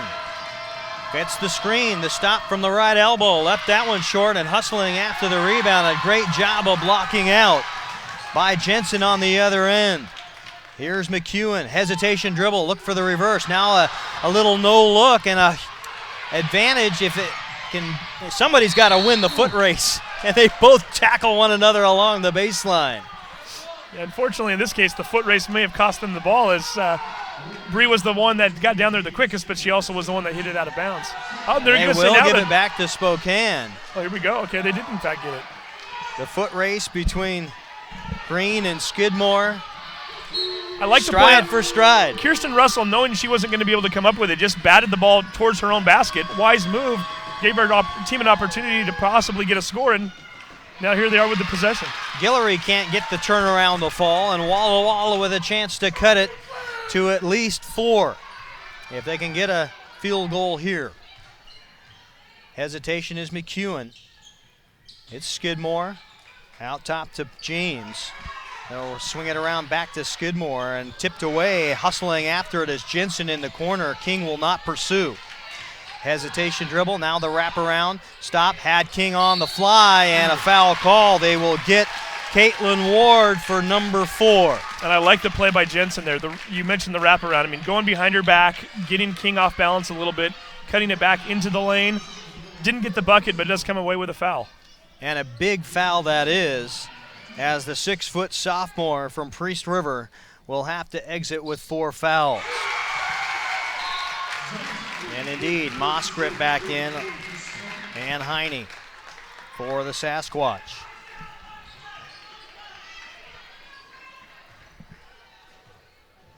Jensen, a 40% free throw shooter on the regular season. Offensive rebound and putback. It hangs on the rim for a moment. And then Cheyenne James chalks up point number 6. She scored in every quarter. If you're going to be a 40% free throw shooter and only make 1 out of 2, miss the second one, and that's exactly what she did. They get the offensive board, make it a 3-point play. Why not? And J.C. Jensen's been instrumental here in the quarter with 6 points, but very good defense on Bree King. And now they'll switch up McEwen on King. Long 3, back iron, hustling after it is Perales. Into the ball game, the 5'8" freshman from Hayburn, Idaho. Getting some quality minutes. And the double screen, it's Skidmore off the glass, no, and another offensive rebound. Couldn't quite hang on to it. Here comes King, stop at the free throw line, no. It hit the front iron and it looked like it had enough to continue. I thought she was gonna get the bucket. King trying to do it all there. I mean, she didn't get the rebound on the one side of the floor, steals the ball away from the post player, runs all the way down there, gets the look she wanted. It just couldn't quite get into the basket, couldn't quite crawl over the rim. Ferenz checks in for Perales, who had some great hustle off the bench in limited minutes. And Skidmore, who picked up her dribble early into possessions and under some duress yesterday versus Skagit Valley, doing a very good job here to keep the ball alive and a tie-up on the floor. It'll go back to Spokane. And once again, the hustle play going to J.C. Jensen. We're seeing her do a little bit of everything in this third quarter. They don't get the ball, but they do, in fact, get the arrow to flip over for the next possession. That ball was going to probably end up with Spokane either way, so the fact that you were able to at least change that arrow over on the scoreboard, nice play for Jensen. We got ourselves a three-point ball game, folks. Championship basketball here at Everett Community College. It's been a long 2 weeks, 28 teams, 28 games between the men and the women already in the books. And Walla Walla looking to make a statement. Great thread of the needle pass, but it's McEwen that can't find the basket. And another hustle play. They say Walla Walla will get it back. Take a look at the benches right now. Look at Walla Walla. Every one of their players standing up cheering. You look at Spokane. It's a somber look right now. One of these teams is on a 17-2 run, and you're seeing it with the body language right now. They've got momentum. They've got energy. Spokane's in a lot of trouble right now. And they should have one possession and a last-second shot with only 12.5 seconds remaining. They get the ball to McEwen, quickly reverses her dribble, leaves it short. Perhaps a little too early in the possession. An offensive rebound, a steal. And Kate Ferenz makes it a 1-point Spokane lead. Holy smoke. What a quarter for Walla Walla. What a quarter indeed. 19-2 run to end the quarter. When you look at the total points for the quarter, it was a 23-7 third period. And all of a sudden, this game that looked like it was just a matter of time before Spokane was going to get their trophy, Walla Walla has something different to say about that. Hang on, we got one more quarter to play. The 2017 NWAC Women's Basketball Championship. 10 more minutes to play the final stanza on STSPN.com and NWAC Sports Network. You know you need a getaway when your laundry pile is bigger than the last mountain you biked. It's time. Go Oak Ridge, the mountain bike capital of the Northwest, where you'll find miles of single track without lots of people. After your downhill ride, swap stories and battle scars over a pint, then stay and play another day. To plan your getaway, go to EugeneCascadesCoast.org/go. It's time. Go Oak Ridge.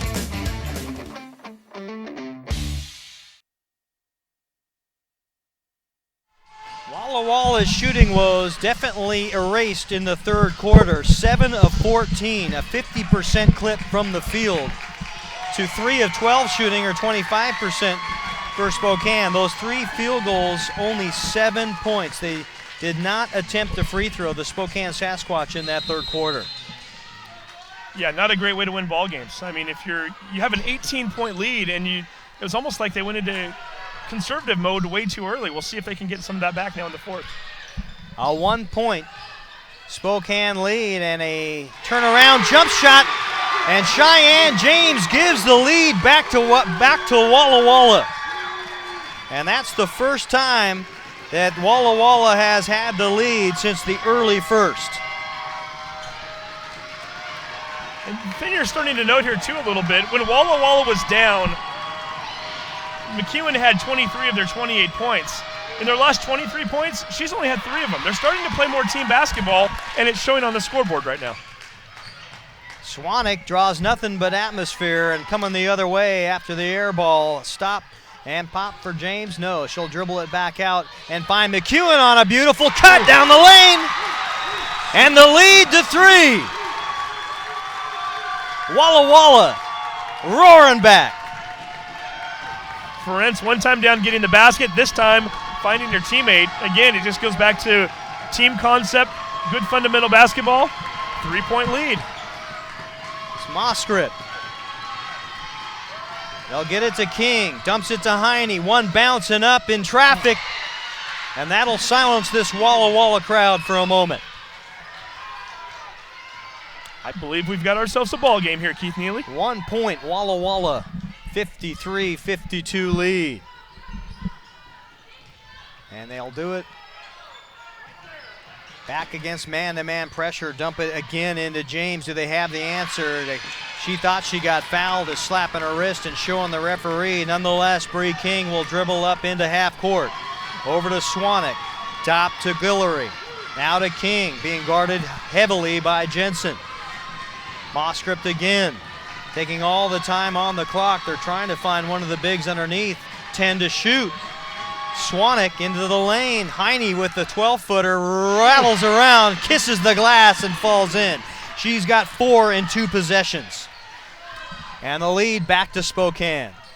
Not only 4, but getting it done multiple ways. I mean, 2-footer using the backboard the first time, and then this time she pops it from 10 feet out, showing that she's got some versatility. Skidmore will elevate. Left hand and count it. She knew she wanted to attack the minute she got the ball. Nice underhand layup for Skidmore, and again, we talked about it before. They need to get her going here, and no better time than the fourth quarter. Another lead change. Make that number 5 on the day, and 3 in the last little bit here. King asks for a screen. Will get one from Heine. That won't fall. King got her legs under her. That's a shot that normally goes down. And here comes McEwen hustling the other direction. We'll find Ferencz. Ferencz guarded by Guillory. Turn around, it's James. And James averaging 7-3 here in the tournament with 3 rebounds has come alive in the championship matchup. She just looks confident when she has that ball right now, too. Double teamed. Makes her post move, turns around, pops it, says, I don't care that your hand's in my face. I'm going to make this basket. An ankle breaker, and will it go? No. That's kind of Spokane's second half in a microcosm right there, though. I mean, everything that could fall in the first half was, and now James feels like she can't even buy a basket. Jade Skidmore picks up her 3rd personal foul, and Bree King will go to the free throw line. Has only been there 1 time today. She's perfect, 3 for 3 after that. And Spokane trying to get back into this one, get that lead back and cut it to 1 with a King free throw. King now with 25 points on the game. Seemed like she was stuck on 24 for an awfully long time.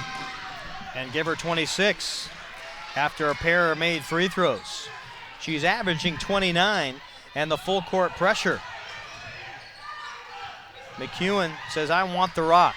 She's got King guarding. Now to Skidmore. Left-hand side to Jensen.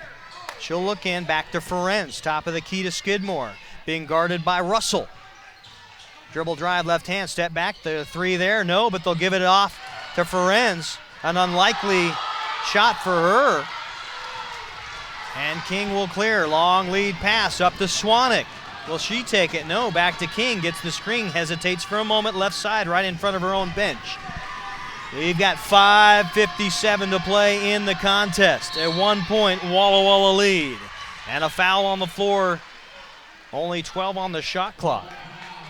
As King was heading in, she will go to the free throw line. No, on the floor. The second team foul on Walla Walla. I think that was a hand check away from the basketball there. And really, the way that they'd been holding them on defense got the shot clock down to 12. Not the foul that Walla Walla wanted to commit right there. 1-point Walla Walla lead. Here's Heine. Waited for a second.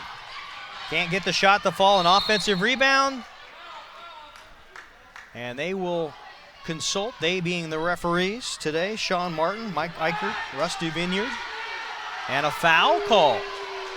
And Walla Walla not happy one bit about that call because it will be the 4th foul on Jade Skidmore. And she will have to take a seat. And I was about ready to compliment Skidmore for her hustle because it looked as though Caitlin Ward had an easy basket. She was going to get that rebound and go right back up. Skidmore came in there, snuck in. I thought she got all basketball, but she might have gotten a little arm in the process. But nice thought, but in this case, it's costly. It gives her 4 fouls. Reddish will check in for Skidmore for Walla Walla. Swanek with the rock, top of the key to Ward. They'll swing it left-hand side. It's Bree King. Underneath, one bounce into the double team, and a shot up, fouled. As Ward a bit bailed out as she turned right into a big black wall of Walla Walla jerseys.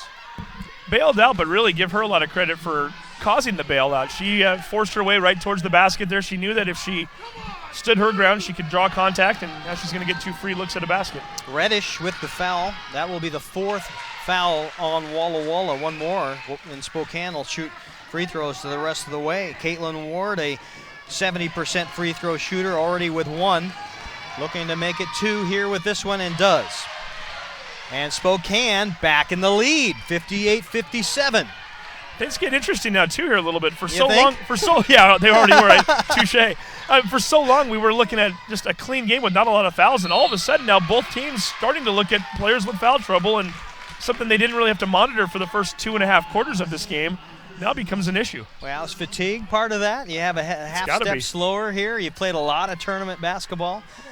Well, and you know what? It's not like you have to save anything for tomorrow or the next day, right? I mean, it's all today. It's 5 minutes and 15 seconds away, and somebody's going to be a champion. You can't take those fouls with you, so might as well get after it and see if you can win a ball game. McEwen, some razzle-dazzle, and a block by Swanek. She'll take it the distance. Coast to coast stops and gives off to Russell. Now to King. Heine working very hard against Kate Ferenz on the block. Wants the rock, won't get it. 16 to shoot. Here's Ward. And a foul call. She'll count the basket and head to the free throw line. A big, big bucket for Kate Ward. Ward, a player that we've seen start to come alive here a little bit in the 4th quarter, right? She doesn't have a lot of points to show for it, but she's certainly getting some offensive boards, giving her team a chance to win right now. And we will come back with Caitlin Ward on the free throw line, and a 3-point Spokane lead, 60-57. 4:47 remaining in this championship matchup between Spokane and Walla Walla. We'll take a break on the 2017 NWAC Women's Basketball Championship. At NIC, we believe in investing in our future, one built with dedicated, skilled, and hardworking people. And with the new career and technical education facility at North Idaho College, the future is bright. Today's students are tomorrow's workforce, and North Idaho College's career and technical education program will provide the training that will get you the job. Together, let's build the future. North Idaho College. Start here, go anywhere.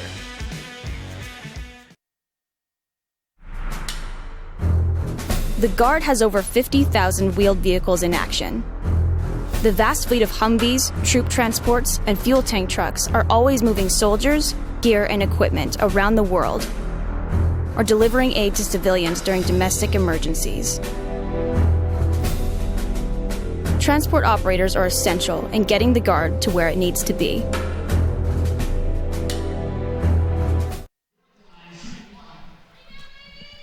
Olympic College is the place to pursue your dreams on and off the field. With 11 women's and men's athletic teams and numerous academic programs, there is something for everyone at Olympic College. Learn more at olympicccollege.info/athletics. Speaking of athletics, we've got a great athletic event going on right now. Championship on the line. Keith Neely, Spokane now with a 4-point lead. Yeah, they're doing it at the free throw line, 11-for-11 in the contest. Walla Walla being at the free throw line a lot more often than Spokane, but Spokane is perfect. Walla Walla 17 of 21, shooting 81%, still a very good clip. So one team's perfect, one team's missed 4 free throws, is that right? That's what I'm saying. And it's a 4-point game, so it's come right down to it. There you go. Here's Heine, short corner jump shot off the mark. It'll be Hancock with the rebound. And Walla Walla trying to get back. They've had the lead two times here in the 4th quarter. Walla Walla with a couple of big baskets. They'll dump it into Ferenz, draws a double team, and will not get the call. Webster with the rebound for the Sasquatch. Bree King on the move. Under 4 minutes to play Championship game on the line. Walla Walla, Spokane.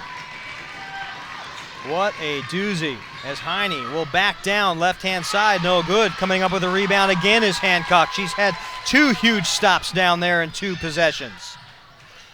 Out top it goes. McEwen can light it up, but won't this time. 3 off the mark. And Callie Moscrip will settle into the offense for Spokane, up 4. Top of the key to Swanek. Now King. She has plenty of daylight just inside the arc. It's 2 if it goes, it won't. But Moscrip for the rebound. That was what you call an ankle breaker right there. King did everything but make the basket. But oh my goodness, the move she put on just to get open there on Jensen. Webster down the corner to King with a girl in her face. A 3. It doesn't matter who's guarding. Bree King with a step and a triple. And you talk about getting off the schneid. She only has 2 field goals for the entire half after just being lights out in that first half of this game. King needed that. Her team needed it. Now they've got a 7-point lead. We're going to stay right here after the 30-second timeout with 2:49 to play in the ball game. Spokane enjoying their largest lead of the quarter by 7. And they've done it at the free throw line, and they've done it underneath the fancy footwork and the long-range shooting of Bree King. Yeah, and again, it's just been an interesting game. I mean, you see time and time again games where they have runs, each team coming at one, but to see one team go up by 18 and then to lose the lead entirely, and Walla Walla went up by as many as 3 points, and then for Spokane to kind of regain their composure, not get too down on themselves, kind of get that fire lit underneath them, and all of a sudden now that's a 7-point lead. And I mean, we talk about King shooting, but I have to mention it one more time. That's only the 2nd field goal she's had this half. I mean, it's really been a team effort the way that Ward's coming alive. Heine's starting to make some baskets. I mean, it's a fun game to watch right now. Only 2 field goals, but they've both been from way out. Mm-hmm. 2 threes and 2 free throws in the quarter and the half for Bree King. Walla Walla with the rock will swing it to McEwen. 3, that'll help in a big way as the 2 stars exchanging long-range threes. Feels like the first quarter all over again. This is what we saw early. 4-point Sasquatch lead. Spokane will bring it into the half court under man-to-man pressure. Moscrip trying to find Ward will bring it out. King was not open, so they'll go all the way to the left-hand side to Swanek. There's the steal. And how important has been Kirsten Russell on defense for Walla Walla. McEwen, somebody will get the foul. She was able to shake Shea Swanek on the left-hand side, and then the opening drew the foul. And you just mentioned Russell, too, a minute ago. I mean, we've seen her even when she's not getting a stat into the page here. I mean, just the way she stood up on defense. She's not giving up ground. She's not reaching in when she's forcing the big post players into bad shots. She's been huge this half. Heine picks up her 2nd personal foul. Certainly no foul trouble. And McEwen, now 19 of 23 is Walla Walla from the free throw line. Only percentage bettered by the perfect 11-11 shooting from Spokane. Some dancing by Swanek to get around a double team, and off the hands of Caitlin Ward will give it back to Walla Walla. 1:48 to go, and they've got a chance to tie or take the lead right now. Walla Walla currently on a 5-0 run. 1 possession ball game, Walla Walla with that possession. Under 2 minutes to play in the championship ball game. Winner hoists the trophy and cuts the nets. Here's McEwen, kick out. Will go to Green. Down underneath to Hancock. Thought about right, went left. King with a rebound. And on the move, she's got numbers. And will take it herself, coast to coast, off the mark, front iron. Wow. King is such a workhorse. Goes all the distance after getting the defensive rebound and can't quite get it to fall on the other end, and congratulations. We'll take a break here on the NWAC Sports Network. Spokane clinging to a 2-point lead. Walla Walla with the leather. We'll come back and finish the final 114. Welcome to Lewis County, home of the Willapa Hills Trail. Scenic farmland and forested landscapes await you as you cross century-old trestles on the Newacum and Chehalis rivers with glimpses of Mount Rainier. Bring your horse, walk your dog, or enjoy a bike ride with the family and take part in the annual Ride to Willapa Bicycle Festival.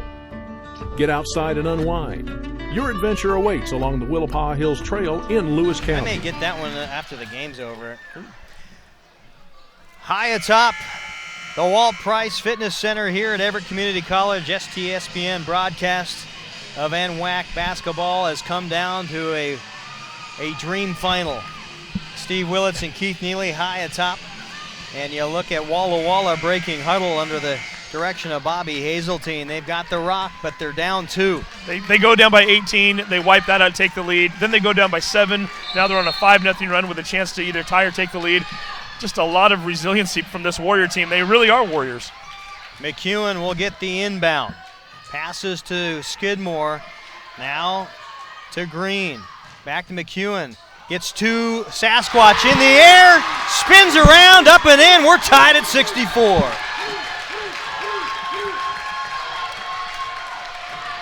Guess who's got the ball right now? Goodness gracious. Here's Bree King. Kick to Moskrip. She thought about it. Will bring Skidmore along the baseline out to King. No! And with 42 seconds, here come the Warriors across the timeline. Skidmore with the yo-yo right hand will give way left side to Jensen. Top of the key to Green. Here's Skidmore once again. Looks in on the left-hand side. Top to McEwen. That's who you like to have, the rock. Back to Skidmore. Has 8 to shoot.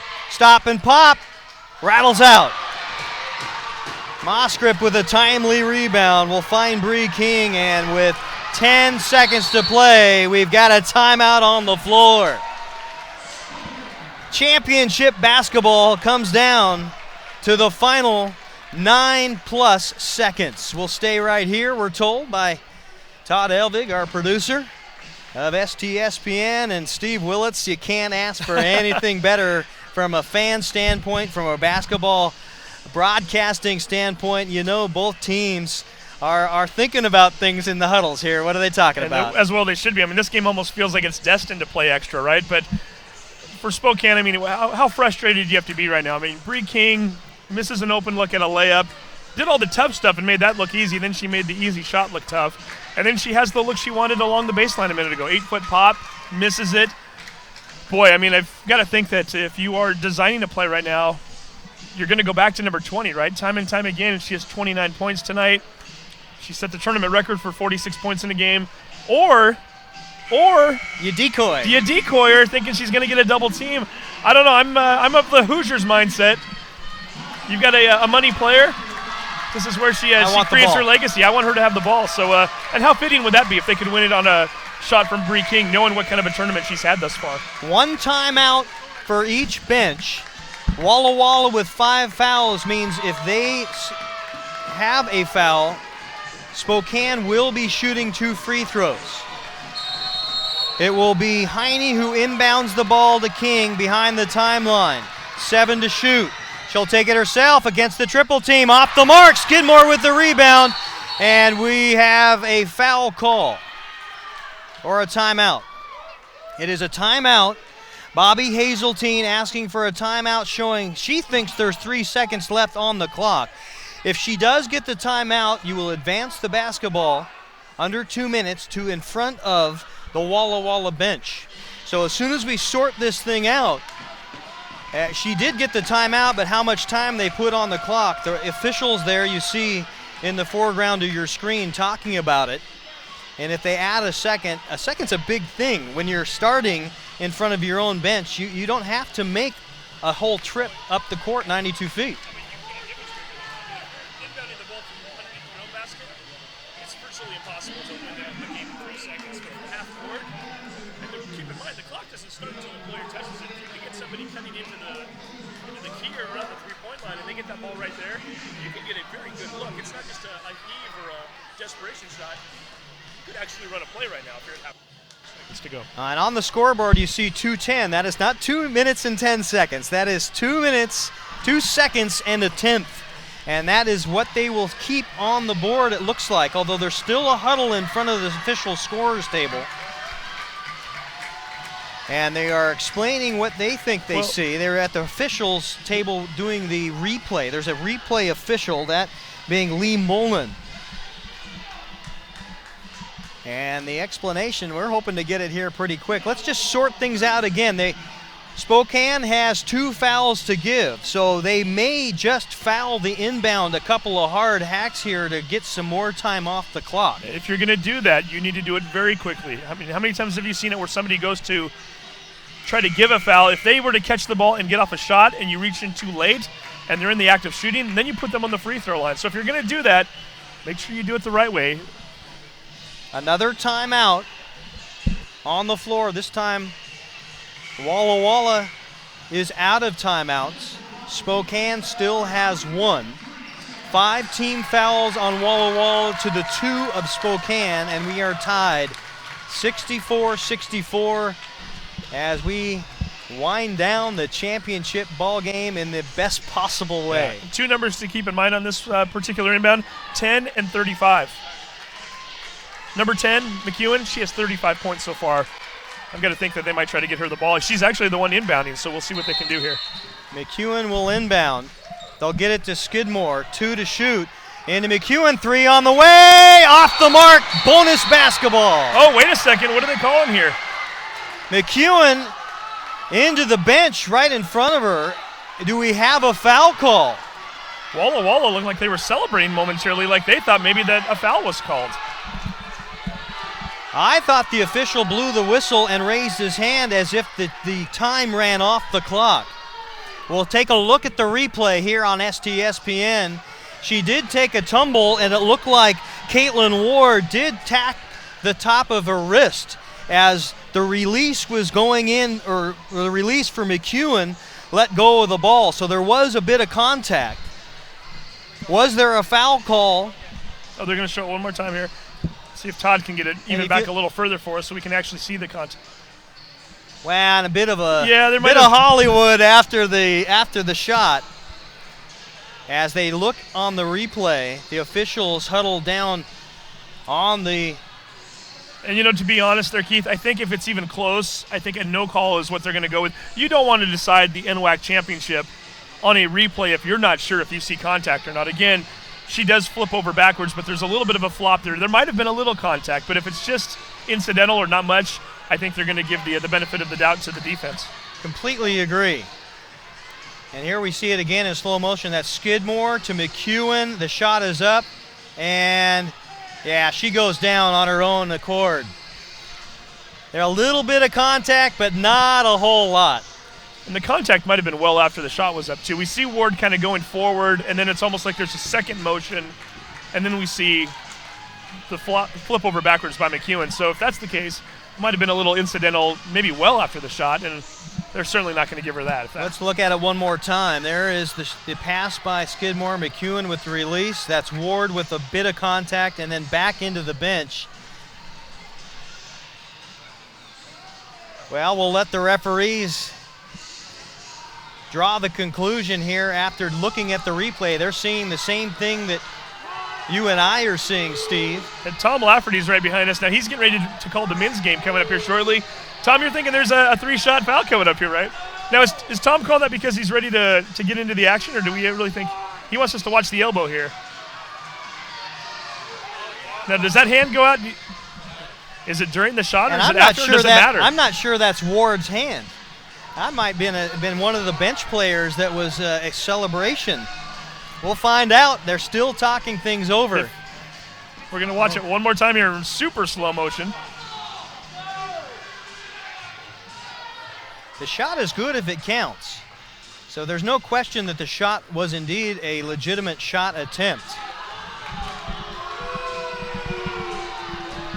And Walla Walla crowd not happy at all. I think we've got our answer. As the Bobby Hazeltine is going over to talk to the officials, and she does not like the answer. So I'm guessing no call.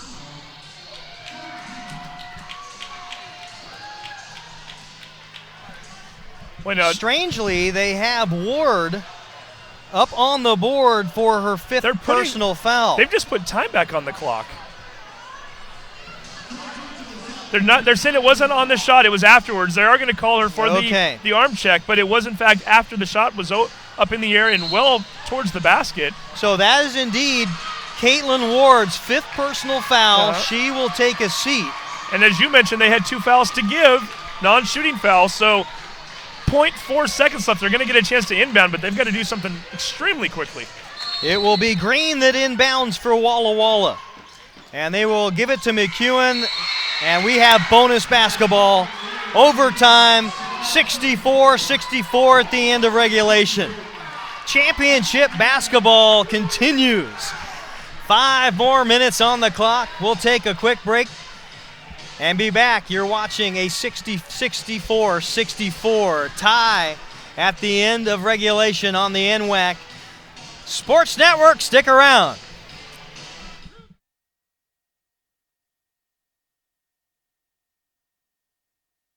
The challenges facing the country never stop.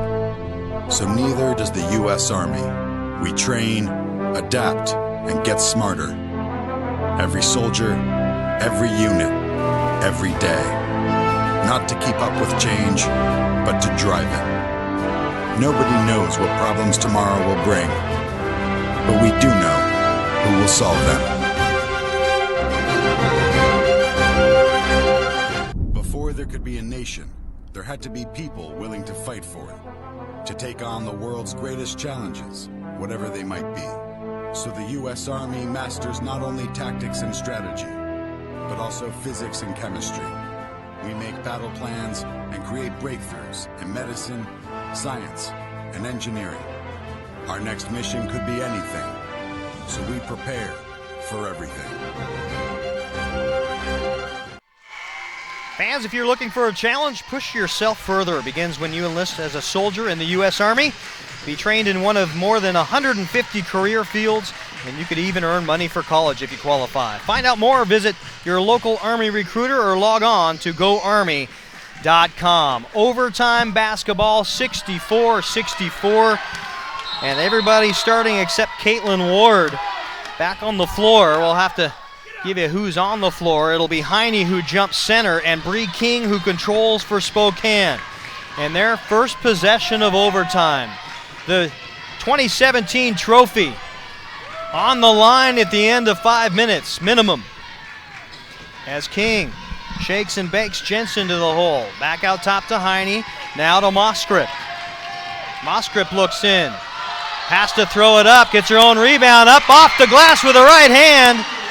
And Callie Moskrip very quiet, but an important 2 points here in overtime. And they needed that even just for the sake of momentum. They were on a 7-0 run, Walla Walla that is, until Spokane made that basket. So Moskrip really doing a nice job to maybe get Spokane going again here. J.C. Jensen has it poked clear by King. Gilroy will come back in on offense, replacing Kirsten Russell, the sophomore. And Walla Walla looking to tie this thing up one more time or go ahead with the long-range ball. Here's Skidmore. Still man-to-man pressure on defense for the Sasquatch. McEwen being guarded by Swanek. A left-hand shot, no good, but just like the other end, gets her own rebound and up and in to tie this at 66. Yeah, nice play by McEwen. Left it short, but she recognized it very quickly. Put herself in position to get the second chance and made the most of it. Spokane with their second possession of overtime. 3:42 remain. No good on the Swanek attempt on the right lane. Foul. She'll head to the free throw line for 2. That will be against McEwen, her first personal foul, so no real trouble there. But still the 5 team fouls carrying over. She was shooting anyway, so Swanek will get 2 free throws regardless of the foul count in the quarter. Took her 41 minutes and 20 seconds, but Swanek finally getting into the scorer's column. That doesn't mean she hasn't had a very good game. She's done just about everything but score today. Yeah, and she's been quarterbacking that offense. She and Bree King really doing a good job of bringing the ball up the court. And a 2-point Sasquatch lead with 3:30 remaining in the overtime period.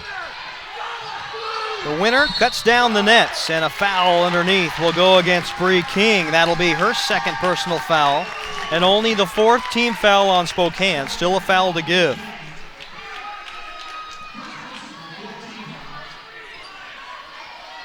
On the floor. A little bit of confusion there momentarily. I think Walla Walla, or at least a couple of the players, thought that was foul number 5, and they were going to go to the line, and finally the referees sorted out and let them know no. They got one more. Ferenz will inbound to Skidmore. Skidmore tried to skip a pass through 2 defenders and a steal. Walla Walla looks to expand on a 2-point advantage. Moscript has Swanek cutting, no. Out to Guillory, now to King.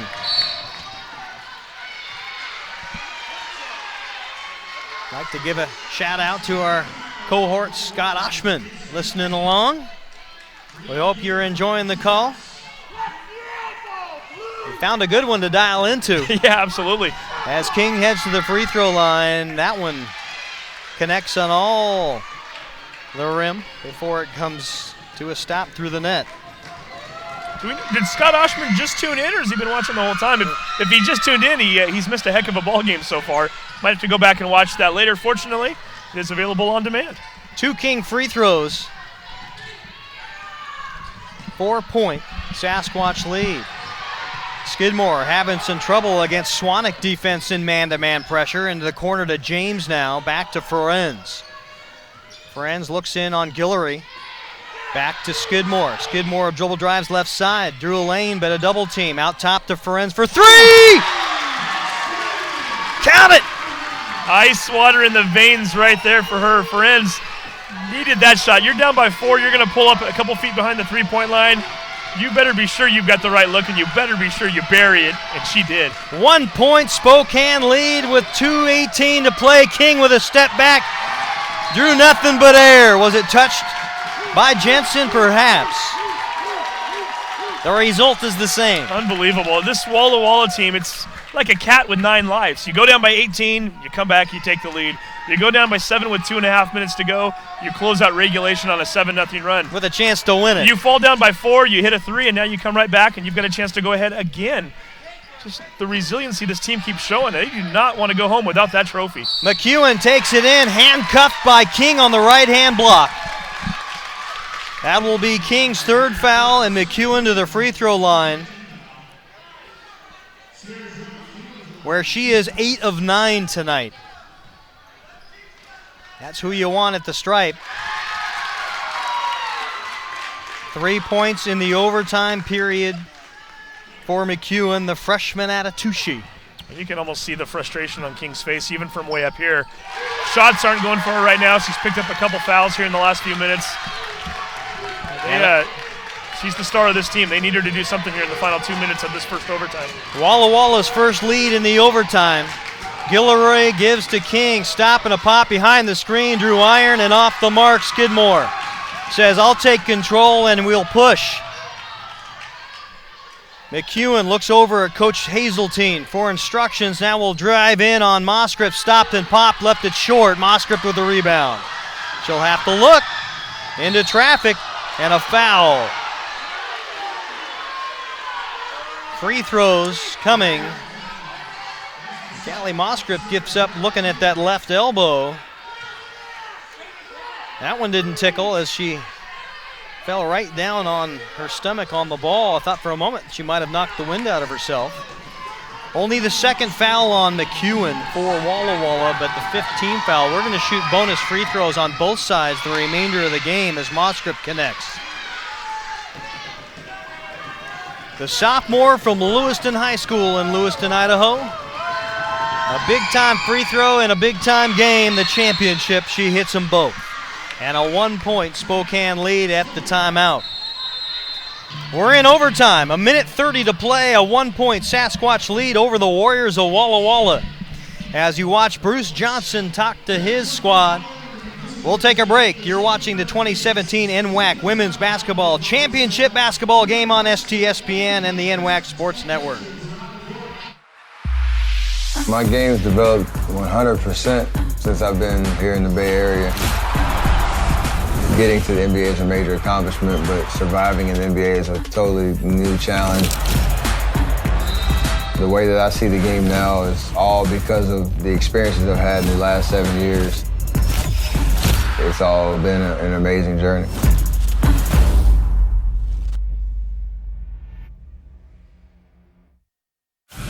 As certified jumpers, divers, and survival experts, Special Forces are dropped behind enemy lines to train foreign fighters, carry out covert missions, or prevent future conflicts.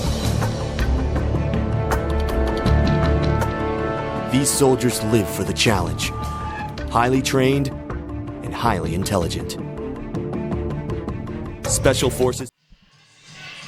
You look at Bruce Johnson as the huddle breaks, and his Spokane Sasquatch squad, a perfect 17 for 17 for the free throw line today, and enjoying a 1-point lead over Walla Walla in the championship game.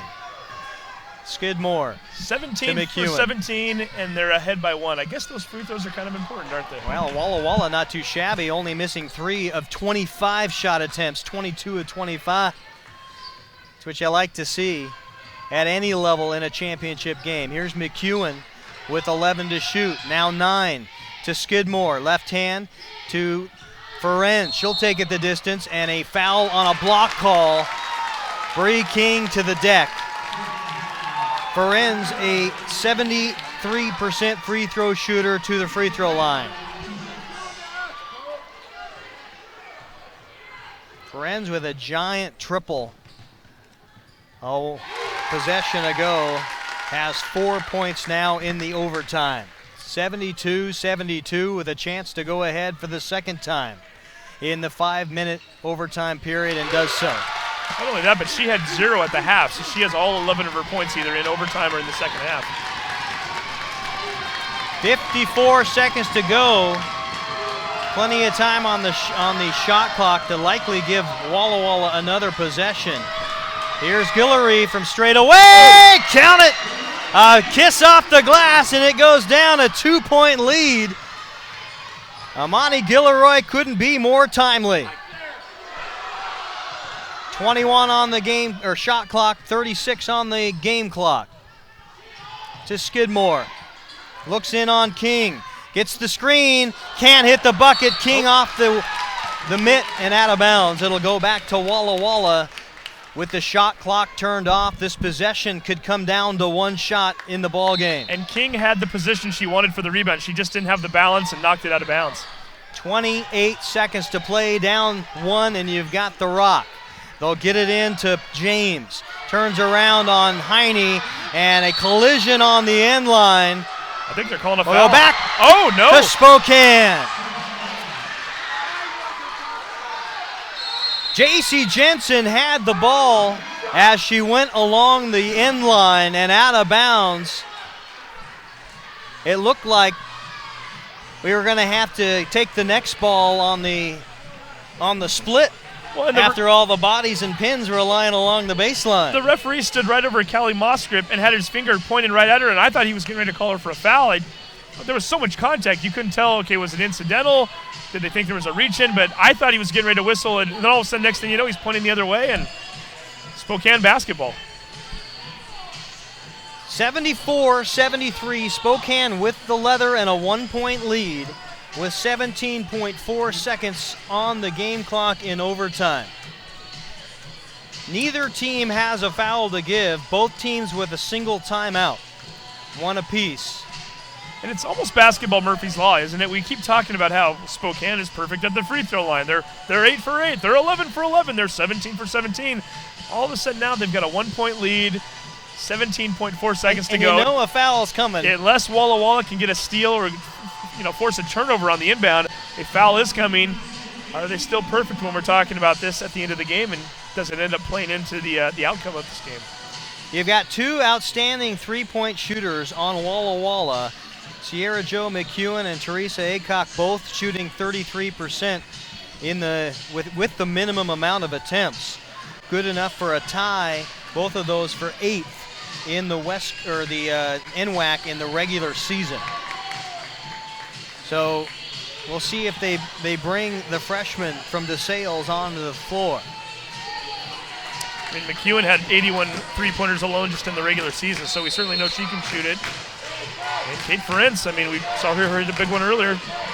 She might be called upon to make sure that she can maybe give her team a chance to hit another. Swanick will inbound to Moskrip, who runs into a double team and a foul immediately with 14.1 on the game clock.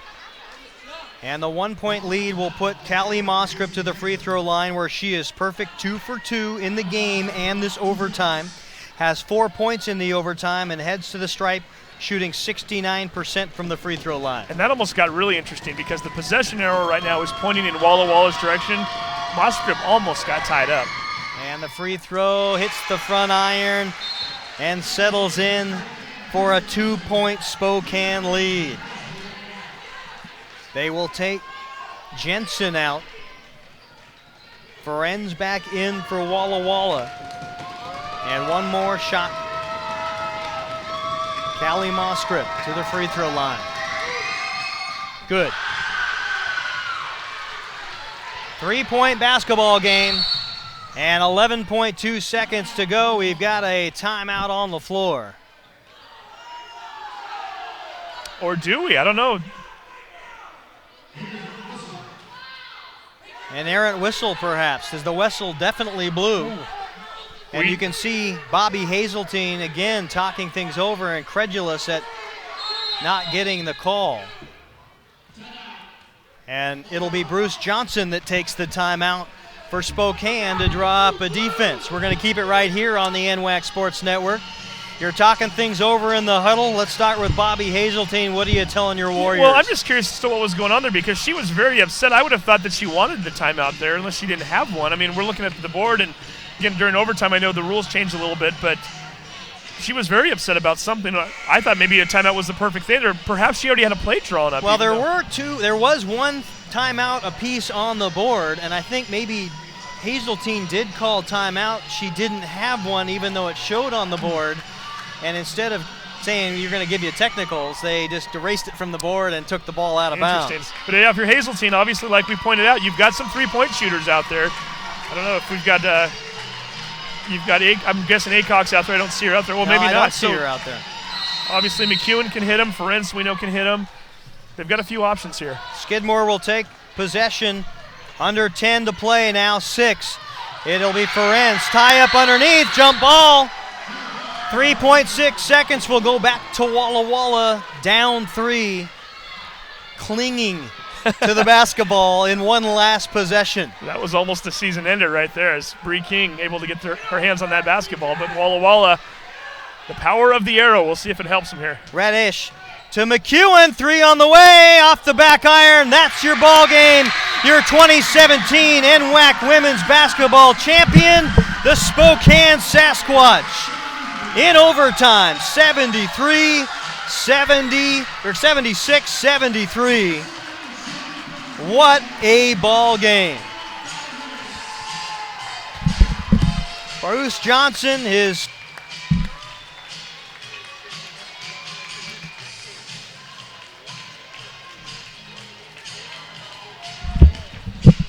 first in a long while for Spokane.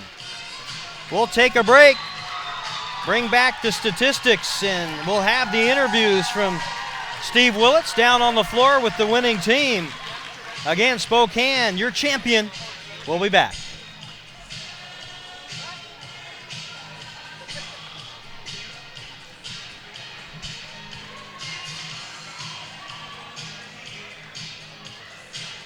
You are invited to immerse yourself in the beauty of nature in all 4 corners of Lewis County, Washington. From our fields to your table, farms in the west share their bounty. Limitless landscapes, forests and mountains beg to be explored in the east. Fish our many rivers and lakes in the south, and discover where history and culture intersect in our twin cities. Explore it all by visiting our Facebook page and plan your next getaway at discoverlewiscounty.com. Culture, history, and adventure all. There is your 2017 NWAC Women's Champions, the Spokane Sasquatch. These two teams, having met twice before, split in a win for Spokane on January 4th, a win for Walla Walla on February 1st, and it came down to overtime in a nail-biter, and the Spokane team taking the victory 76-73. Steve Willits works their way down to have the interview with head coach Bruce Johnson. And first they'll give the second place trophy to the Walla Walla Warriors and Bobby Hazeltine that finished their season 24-5. The East Division's number 2 seed, only to that of the Spokane Sasquatch, and shaking hands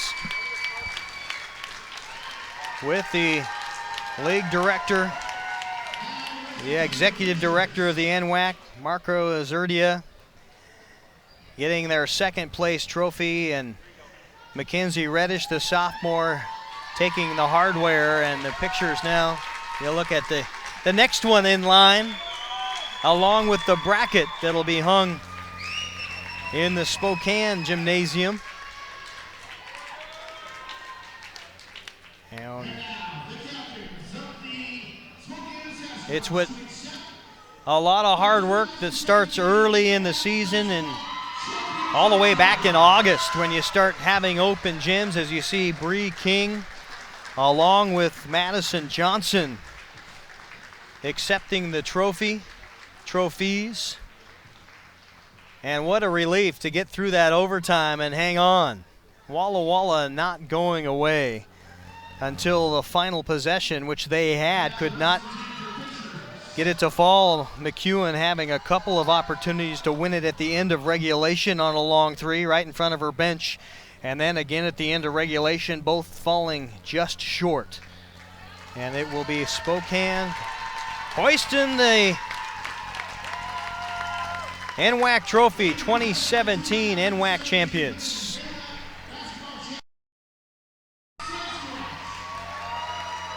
And you see, amidst the smiles, a lot of heavy breathing. You can tell that the ladies from Spokane left it all out on the court, and it'll be a much shorter bus ride. The 303 miles from Everett back to Spokane will seem a lot shorter than the 285 miles that Walla Walla will have to travel back to the Dietrich Dome in Walla Walla, Washington. And more cheers. I'd like to remind you that coming up after this one, directly after the net cutting and the championship trophy, as they introduce the remaining Spokane Sasquatch members, we'll have the men's basketball game. Walla Walla able to put two of their teams into championship basketball games. They will play Tacoma. Walla Walla winning 87-73 against Lower Columbia yesterday. Tacoma beating Umpqua 79-74. So you can bet that this Walla Walla team, Callie Mosgrip, Shay Swanwick, Molly Webster, Amani Guillory, Caitlin Wormington, Bree King, Madison Johnson, Kirsten Russell, Geneva Bates, Caitlin Ward, Lauren French, and Janessa Heine will stick around to watch the men play, and all smiles with the photography happening down there. We'll try to get Steve Willits. They get an interview or two after the pomp and circumstance. And we're getting the wave off right now, not quite ready. And we'll begin the net cutting ceremony as Steve wanders over to the bench. You see Bree King giving a big hug to Caitlin Ward. Those two instrumental. Bree King, 2 huge free throws down the stretch in overtime. Caitlin Ward did not score in overtime, but had 5 points in the fourth quarter at the end of the fourth quarter to keep things interesting. As they introduce Guillory.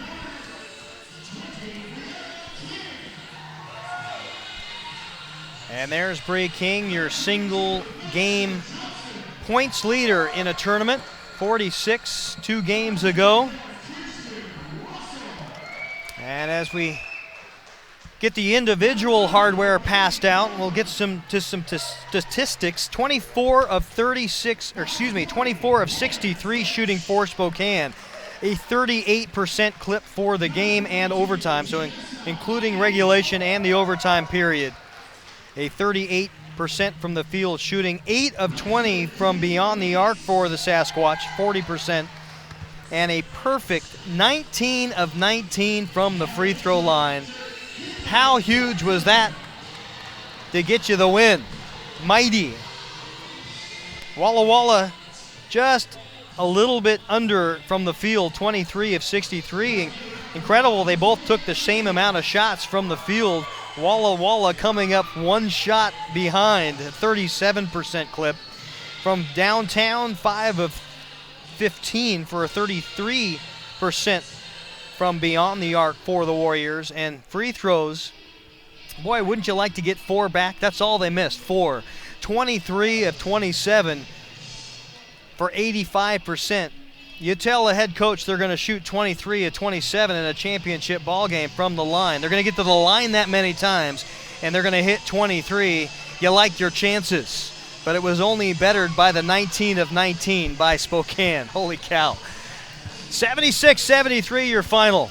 As Spokane enjoying, they'll reminisce over that bracket in front of you.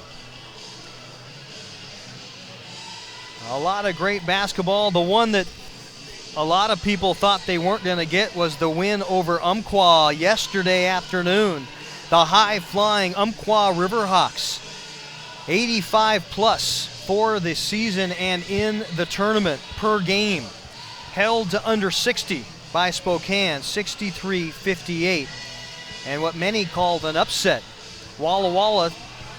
Spokane turned into a championship against the Walla Walla Warriors. Can you hear me? Hey there, Steve Willits. Take it away. Who you got? All right, thank you, Keith. I'm going to try to get Bree King here real quick if we could. Here she is. Bree, only 31 points tonight, right? I mean, what a tournament you've had so far. What does it mean for you to come to Everett and get this championship? It means a lot. I've been here this is my 3rd year, and we were hoping to get it last year, and it didn't work out for us, but it's great. It means a lot. Tell me a little bit about this Walla Walla team here. They didn't seem to go away. You were up by 18. They came back. You were up by 7 late. They tie it up. Surprised at all? I mean, obviously you played this team a few times. We've played them before, and the second time we lost to them, so it meant a lot to us because we know we're a good team, and we didn't think we should lose to them. So it was a battle for sure. It was a good battle. I teased you a minute ago about only having 31, but 46 points against Bellevue. You've averaged around 30 points for the tournament. Dream come true. I mean, obviously you've had big games in the past, but to come into Everett, what is it about this tournament that's brought out the best in you? I just wanted to help my team the best I could get to the championship, and I did, and we won. It's great. You ready to cut down that net? Yes, definitely. Go to it. Thank you, Bree.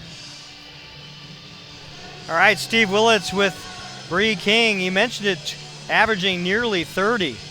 And, you put this game into the factor with 31, and she'll be exactly at that. 31 points average for 4 games in the tournament. And you can bet that Bree King will be named to a couple of honors. And now we've got Steve Willits with head coach Bruce Johnson. Bruce Johnson, 32nd year at the helm. What is this moment like right now? You know, I've been in this game. I think this is the 3rd time, maybe the 4th. I can't remember. But every time I was in this game, we were missing a starter. This time we were healthy, and the girls stayed stuck together. And I'm just so proud of this team because they got along so well. Well, and now tell us about this game a little, because again, you have had to wait a while to get the championship. You've been runner-up, and you've been on the other side of the fence. You're up by 18. Was there a moment there in the 4th quarter where you thought, you got to be kidding me, this is not going to slip away? Well, we knew the press she runs. She hasn't run it much this year, and we panicked. We panicked even though we practiced against it a little bit, but we hadn't seen it live, and they do a good job. And it slowed us down. It got us out of our rhythm, came down, shot clocks went down. We just weren't efficient at all. That's a nice job by Bob. I mean, we knew it was coming. We still couldn't break it. That's kind of sad. That's on the coach. Well, and the coach is going to cut down a a net here, so that's a big thing. Tell us a little bit about Bree King. 21 points at the half. We saw her score 46 last week. What has she meant to this team? I mean, she did everything. I mean, she had to carry way more of the perimeter load than she should have. She has all year. We've got some other girls don't really have the confidence, obviously, that she has. Should have given us a little bit more offensively, but we relied on Bree and we rode her back, and why not? I mean, the kid's special. The kid is special, especially in the open floor. One of the best open floor players I've seen in my 32 years. Absolutely. Now, in the second half, she struggled a little bit. This is a team event, though, right? I mean, some of the other players step up. Tell me a little bit about the roles that they played in getting this championship. Well, we had some girls that hadn't played much all year long come off the bench. I mean, Molly Webster gave us a boost. Imani gave us a boost in the second half. There was 2 or 3 other girls that I thought, helped out. And I don't think we got Bree out of the game. I think she played the whole 40 minutes, which, that's why she got tired. And in the third quarter, she was struggling. She was still getting open shots, but she just couldn't make them. She was so tired. Yeah, we know the players are tired. How about the coach? I'm exhausted, man. I'm exhausted from yesterday. Beating Umpqua, Umpqua, in my opinion, has the most physical talent in this tournament. I don't think anybody would disagree. We just happen this year to be the best team. So happy about that. All right, well, enjoy that trophy, enjoy that banner, and especially enjoy that ride back. Thank you very much. Thank you. Back to you, Keith. Bruce Johnson probably will get a good night's sleep tonight after the excitement of walking down the court right now to watch his team cut down the net, and I'm hoping he gets a little piece of the souvenir in his pocket before things are over. And he talked about some of the role players. You know about Bree King, you know what she's going to get you, 31 points, but he mentioned Molly Webster, 8 points. She hit 2 huge threes that broke things open for Spokane in that first half. Amani Guillory, how instrumental was the first 2 points of the overtime period that she was able to put down and set the pace for the remaining 5 minutes? And a couple of role players, absolutely. Caitlin Ward putting in a perfect 5 for 5 from the free throw line, and it was instrumental in that fourth quarter. So yes, a humble Bruce Johnson, as he mentioned a couple of the mistakes he made in this championship outcome, but it takes a healthy team. I talked to a number of folks as you watch the Warriors, the Sasquatch cutting down the remainder here. It's almost going to get wrapped around the trophy in another snip. And I think Bree King may get the final snip of the net. But now here's Steve Willits, and he's got Amani Guillory. We do have Amani Guillory. Amani, 7 points tonight, but none bigger than that 2 you made in the final minute of overtime. Tell me a little bit about that shot. Had to use a little bit of the rim and the backboard on that one. Well, I haven't been shooting really well this tournament, and this time I just didn't want to think about it because every time I thought about it, I kind of just missed it. So I just cleared everything out and just let it go. Now, was that one of those shots where, because again, it wasn't a swish. It kind of bounced around and hit the net. Did it just feel like it took for eternity to go in? It felt like I was going in when I let it go. And I was honestly, it was just a great feeling. Tell me about this team a little bit, what this means to do this with this group of girls and the coaching staff. How much fun are you having right now? I'm having a lot of fun. We worked really hard all season to get to this. Our goal was to get to NWAC and win NWAC, and we finished our goal, and it's honestly a great feeling right now. Is the trip going to be a lot shorter knowing you got the victory, getting back to Spokane? Yes. Hey, go enjoy this, Amani. Thank you. Congratulations. Thank you. She's having a lot of fun. We're having a lot of fun just alongside. As you see, Bruce Johnson swinging the net around. A very ecstatic Spokane faithful crowd sticking around to take time, sign the shirts, take the pictures with the hardware, get the family out front. And there is that all-important net. You can imagine that will be along the trophy in a trophy case for a long period of time in Spokane. And we're getting the chance to rehang the nets because we've got another championship ball game right around the corner. Steve Willits is still active down there. What do you have for us, Steve? We've got Caitlin Ward right now. Caitlin, First of all, congratulations. Tell me what it means to hold that trophy that you have in your hands right now. Oh my gosh, it's so crazy. It's awesome. We worked so hard, and it shows. It's awesome. Yeah. Now, I brought you over here because, number one, great defense from you in that whole second half. Tell me a little bit about some of the battles that were going down in the trenches. Fouls. I got a lot of stupid fouls, so that was my fault. But it was very physical. But we pushed through. It was cool. One of the more interesting plays I think I've ever seen in a college game, one that almost meant the championship. Tell me about the last play in regulation. What happened? What did you think happened? And what did you think the call was going to be? When I fouled her, okay, I put my arm on her, and I didn't think she was going to go that far, and she did, and so I thought she was going to shoot her 3, free throws, and she didn't, and I was so thankful. And then we went into overtime, and it was awesome. Now, what was the feeling on the bench? Because it took a while for them to get that call right. How nervous were you? So nervous, so much anxiety, so stressful.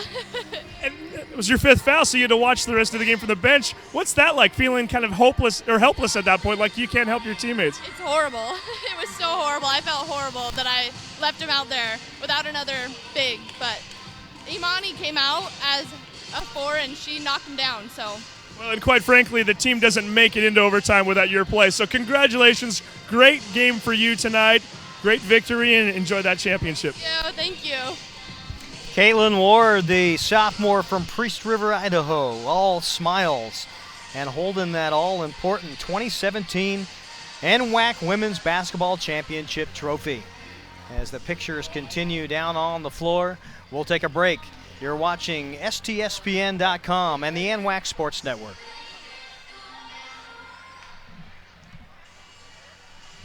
And I'm told we're going to take a step away and get ready for the next game, so let's talk about the next game.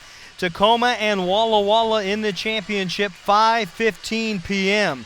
Tom Lafferty will have the call for you. The Walla Walla Warriors, another team in the championship. They will take on Tacoma. We'll hope you'll stick around. Thanks for being a part of our afternoon, the Women's Championship. Spokane Sasquatch, number 3 for them. A 76-73 overtime win at Everett Community College, and the NWAC 2017 trophy hoisted high. For Todd Elvig and the crew, I'm Keith Neely alongside Steve Willits. Thanks for being with us. Stick around. 5:15 NWAC Men's Championship is just around the corner. Tom Lafferty with the call.